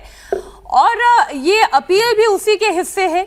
ये अलग अलग कॉन्वॉय की जो हम तस्वीरें दिखा रहे हैं, उसके पीछे मकसद ये हरियाणा के मुख्यमंत्री नायब सिंह सैनी हैं, उन्होंने भी अपना कॉन्वॉय छोटा कर दिया है। हालांकि लाइटर नोट में एक बात कह रही हूं कि जो लोग नेता बनते थे, जो बड़े बड़े पदों पर पहुंचते थे, जो सरकारी अधिकारी होते थे, सोचते थे कि लाल बत्ती मिलेगी, गाड़ियों का काफिला मिलेगा, तो अब वो तो अब सब धीरे धीरे धीरे धीरे करके घटता चला जा रहा है। खैर, ये बात तो लाइटर नोट की है। सिक्योरिटी कॉम्प्रोमाइज नहीं होना चाहिए किसी का भी। नेता वो भी सोचते थे ना कि बड़ी गाड़ी और लाल बत्ती के साथ पैसा भी कमाएंगे, तो पैसा भी मोदी जी ने बंद कर दिया है। कमाई, उनकी कमाई भी बंद कर दी मोदी जी ने।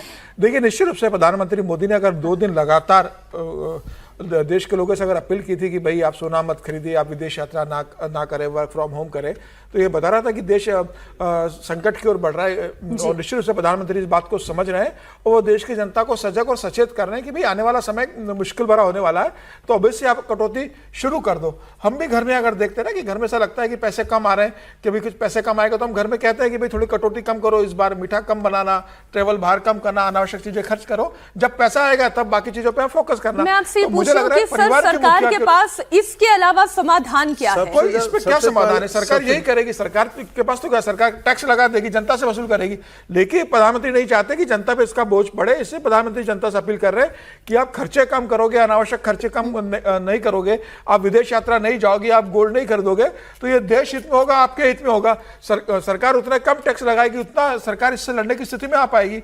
अगर आप सब अपने सारे शौक पूरे करते रहोगे और सरकार की बात नहीं सुनोगे तो सरकार क्या करेगी? सरकार ने इंपोर्ट ड्यूटी बढ़ा दी ना गोल्ड के ऊपर, आखिरकार 7 से लेके 15% कर दी, कल सरकार बाकी चीजों पे बढ़ा देगी।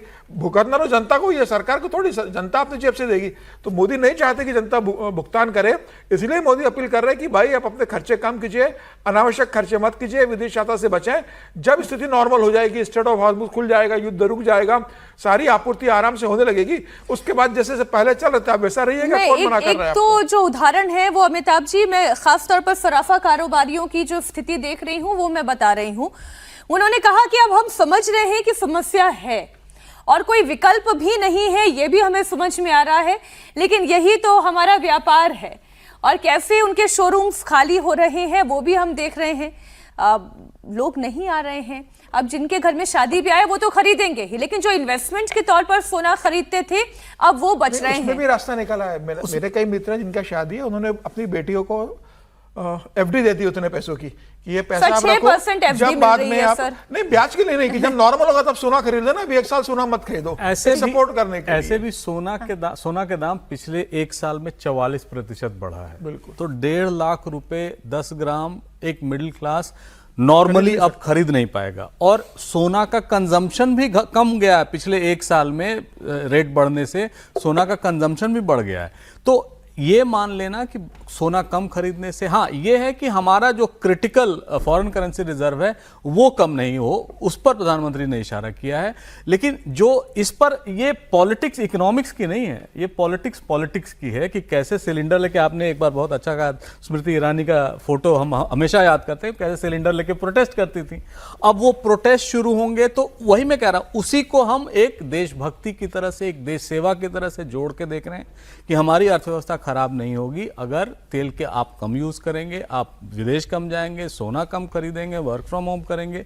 तो इन सारी चीजों को लेकर जो 7 चीजों का संकल्प बनाया है, लेकिन इसमें टोकनिज्म नहीं होना चाहिए, सिंबॉलिज्म नहीं होने चाहिए, सिर्फ ऑप्टिकल वैल्यू को। मैं एक देख रहा था औरंगाबाद, हमारे बिहार के रागी जी भी हैं, वहां के एक जज साहब जो साइकिल से चले जा रहे थे, 3 लोग उनके सिक्योरिटी वाले थे, अच्छा एंगल जब घुमाया, बार एसोसिएशन कह रहा है कि से जितने भी जुडिशियल ऑफिसर्स हैं, सुप्रीम कोर्ट के जजेस हैं, हाई कोर्ट के जजेस हैं, डिस्ट्रिक्ट कोर्ट के जजेस हैं, कम से कम 10 साल तक उनकी सिक्योरिटी की व्यवस्था सरकार वही लागू करे जो उनके साथ था, क्योंकि उनके लाइफ पर थ्रेट है। तो वो उनकी गाड़ी पीछे से आ रही है, बेचारे खुद ये साइकिल से चले जा रहे हैं, वही गाड़ी पे जिस पर अदरवाइज बैठ के आते थे, लेकिन वो तो गाड़ी पीछे चला। तो सिंबॉलिज्म, टोकनिज्म होना नहीं चाहिए, लेकिन यही है कि अब बैकग्राउंड तैयार हो। ऐसे लोग करते हैं ना तो हंसी के पात्र बनते हैं। बिल्कुल बिल्कुल। कोई आम जनता भी इस बात को बहुत अच्छी जानती है, और वो और उनके कमेंट हमसे ज्यादा तीक्ष्ण होते हैं, ज्यादा माने तीखे होते हैं। तो इन नेताओं को ये बात बहुत समझनी चाहिए कि आप हेलीकॉप्टर में उड़ते हैं, हवाई जहाज में उड़ते हैं, बिजनेस क्लास में उड़ते हैं, चार्टर्ड प्लेन में आप उड़ते हैं, तो ये मत दिखाया कीजिए, जितना बन सकता है। मैं कहती हूँ सर, जुनूनी लोग भी ऐसे होते हैं कि राहुल गांधी ने तो सबसे पहले वायलेट कर दिया प्रधानमंत्री की अपील को, उन्होंने पोस्ट किया और उन्होंने कहा कि कुछ ऐसे जुनूनी लोग भी होते हैं, जीएसटी अधिकारी संघ के प्रदेश अध्यक्ष हैं, वो आज से साइकिल नहीं चला रहे हैं, पिछले 20-22 सालों से वो साइकिल चला रहे हैं। और वही मैं कह रही हूँ, ऐसे जुनूनी लोग भी हैं। अब ऐसे लोगों को जब आप सामने करते हैं ना, तो वो फिर आपका सिंबोलिज्म नहीं होता, टोकनिज्म नहीं होता है, और ऐसे लोग बाकियों के लिए भी मिसाल बनते हैं जो पेट्रोल और डीजल के दाम बढ़ने की वजह से साइकिल पर नहीं आते, बल्कि वाकई में उसे एक जरूरत समझ के ये काम करते हैं। अच्छा, एक बड़ी खबर आ गई है, पंजाब से आई है। गायक दिलजीत दोसांझ के मैनेजर के घर पर फायरिंग का मामला सामने आया और उसके बाद अब इसमें भी सियासत हो रही है। सोशल मीडिया पर पोस्ट कर लॉरेंस बिश्नोई के गुर्गों ने गोलीबारी की जिम्मेदारी ली है और अब इस मामले पर आम आदमी पार्टी और बीजेपी के बीच राजनीतिक बयानबाजी तेज हो गई है। पंजाब के मुख्यमंत्री भगवंत मान ये कह रहे हैं कि बीजेपी दिलजीत पर दबाव बनाने के लिए गोली चलवा रही है, तो वहीं पंजाब सरकार के मंत्री हरपाल सिंह चीमा ने कदम आगे बढ़ते हुए कहा कि दिलजीत ने बीजेपी पार्टी में शामिल होने का ऑफर ठुकराया था और इसके बाद ही उनके मैनेजर के ऊपर हमला किया गया है। दोसांझ जी पंजाब को प्यार करते हैं और पंजाब की मिट्टी में पले हैं, बड़े हुए हैं, यहाँ पे खेले हैं, तो उनको डरा के धमका के भारतीय जनता पार्टी अपनी पार्टी में शामिल करना चाहती है। सो ऐसा उन्होंने इनकार कर दिया, तो तभी उनके ऊपर हमला हुआ है। तो मैं इस हमले की निंदा करता हूँ। दिलजीत को लेकर पंजाब में सियासी घमासान मचा हुआ है। आम आदमी पार्टी ये कह रही है कि बीजेपी दिलजीत पर पार्टी में आने का दबाव बना रही है, लेकिन हकीकत तो यह है कि दिलजीत अब इंडियन सिटीजन है ही नहीं, उन्होंने अमेरिका की नागरिकता ले रखी है। सितंबर 2022 से ही वो अमेरिका के पासपोर्ट पर ही ट्रैवल कर रहे हैं। सूत्रों के मुताबिक दिलजीत के पास ओसीआई यानी कि overseas citizen of India card नहीं है। सिंगर का आखिरी इंडियन पासपोर्ट 2018 में मुंबई से जारी हुआ था और दिलजीत की पत्नी संदीप कौर भी अमेरिकी नागरिक ही हैं। तो ऐसे में सिंगर के अमेरिकी नागरिक होने का मतलब साफ है कि वो भारत में तो चुनाव लड़ ही नहीं सकते। भारत में चुनाव लड़ने के लिए यहाँ की नागरिकता तो कम से कम जरूरी है ही। फिर ये आम आदमी पार्टी किस तरीके के दावे कर रही है? ये दावे केवल पॉलिटिकल हैं और इसलिए वो जो कोशिश कर रहे हैं ये केवल एक सियासी एंगल ही है। बिना नागरिकता लिए हुए तो भारत में इलेक्टोरल रोल में नाम आ जाता है। श्रीमती सोनिया गांधी जी प्रधानमंत्री आवास में रहने लगी थी, बिना नागरिक बने हुए। ये आम आदमी पार्टी तो कुछ और वो कर नहीं है रही कि बिना नागरिक बने हुए। प्रॉब्लम ये है कि नागरिकों को यहाँ नागरिकता का अधिकार नहीं मिल रहा है, वो बड़ा प्रॉब्लम नहीं, उसको एड्रेस किया है। एसआईआर में वो होना चाहिए। वो आप सर, मैं सियासी एंगल पंजाब का लेकर आ रही हूँ, आप एसआईआर पर लेकर चले गए, आप सोनिया गांधी पर लेकर चले गए। समस्या ये है कि दिलजीत दोसांझ को लेकर जो आम आदमी पार्टी पॉलिटिक्स कर रही है समीर जी, वो पॉलिटिक्स कितनी खोखली है कि जो नागरिक है ही नहीं वो पार्टी कैसे ज्वाइन करेगा, वहां वो चुनाव कैसे लड़ेगा? ये बात तो पता होगी ना आम आदमी पार्टी को। देखिए, आम आदमी पार्टी के जब से 7 सांसद पार्टी छोड़कर भारतीय जनता पार्टी में आए तब से भगवंत मान साहब का और अरविंद केजरीवाल का मतलब अब शब्द नहीं इस्तेमाल कर सकता कि उनका व्यवहार किस तरीके से हो गया। वो हर बात में भारतीय जनता पार्टी की राजनीति उनको नजर आती है। अब उन्हें मालूम है इस बात को लेकर कि भाई अब वो भारतीय देश के नागरिक नहीं है, वो चुनाव नहीं लड़ सकते और हमला हो रहा है। आप सुरक्षा क्या कर रहे हो, आप उसके बारे में जवाब दीजिए। हर मामले को आप कह देते हो कि भारतीय जनता पार्टी राजनीति कर रही है। अभी उनके आपके एक मंत्री अरेस्ट हो गए तो कह रहे हो कि भारतीय जनता पार्टी ने इसको ईडी से अरेस्ट करवा दिया। कोर्ट से बेल नहीं मिली तो आप कह देते हो कि भारतीय जनता पार्टी ने दबाव डाला, इससे हमारे मंत्री को बेल नहीं मिल पा रही है। आप करप्शन करोगे, ईडी आपको अरेस्ट करेगी, कोर्ट से आपको बेल नहीं मिलेगी, आप कह दोगे भारतीय जनता पार्टी के कारण हो रहा है। तो मुझे लग रहा है कि 8 महीने के बाद 10 महीने के बाद मार्च में चुनाव होने वाले उत्तर प्रदेश के साथ उत्तराखंड और पंजाब के अंदर। आम आदमी पार्टी के पास दिल्ली हारने के बाद सिर्फ पंजाब बचा हुआ है और उनको पंजाब जाने का भी डर सता रहा है। तो मुझे लग रहा है कि अब इस तरह के आरोप प्रत्यारोप बयान जरूर आएंगे, लेकिन इस तरीके से बयान से बचना चाहिए। वो एक मित्तल साहब थे ना राज्यसभा के एमपी, उनके यहाँ भी ईडी के रेड पर कुछ फॉलो अप हुआ। विजय जी, अब तो जो समीर जी कह रहे हैं कि अगर किसी का ब्लड प्रेशर भी बढ़ेगा तो कहेंगे कि ये बीजेपी की वजह से हुआ, मोदी जी की वजह से हुआ। ठीक, बिल्कुल ठीक कह रहे हैं समीर जी, लेकिन मैं तो ये समझना चाहता हूँ कि जो यूएस सिटीजन है उसकी चिंता तो उनको हो रही है, जो इंडियन सिटीजन उनकी पार्टी में वो कहाँ हैं, कहाँ जा रहे हैं, कहाँ आ रहे हैं, उसकी चिंता कर लें, वो ज़्यादा बेहतर है। इंडियन सिटीजन क्या राहुल गांधी? नहीं, आम आदमी पार्टी के नेताओं में जो लोग पंजाब में बैठे हुए हैं, एमएलएज हैं, मंत्री हैं, संतरी हैं, वो कहाँ जाएंगे? जाना था तो चले गए। नहीं, अभी खत्म थोड़ी हो गई ये बात, खत्म ये तो बात शुरू हुई है। विजय जी, संजय अभी तो पार्टी शुरू हुई है, अभी तो पार्टी शुरू हुई है।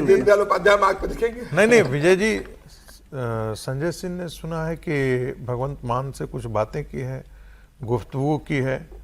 मुझे जानकारी नहीं पार्टी के अंदर। मैं तो ये कह रहा हूँ कि वो दिलजीत दोसांझ तो इंडियन सिटीजन नहीं है, उनकी चिंता छोड़ के जो इंडियन सिटीजन उनकी पार्टी में है वो कहीं आए जाए ना, उस पर थोड़ा सा ध्यान कर लें, उसको फोकस करें। ठीक, आज कहानी कुर्सी की में इतना ही। बहुत शुक्रिया समीर जी, रागी जी आपका भी, विजय जी, अमिताभ जी आपका भी बहुत धन्यवाद।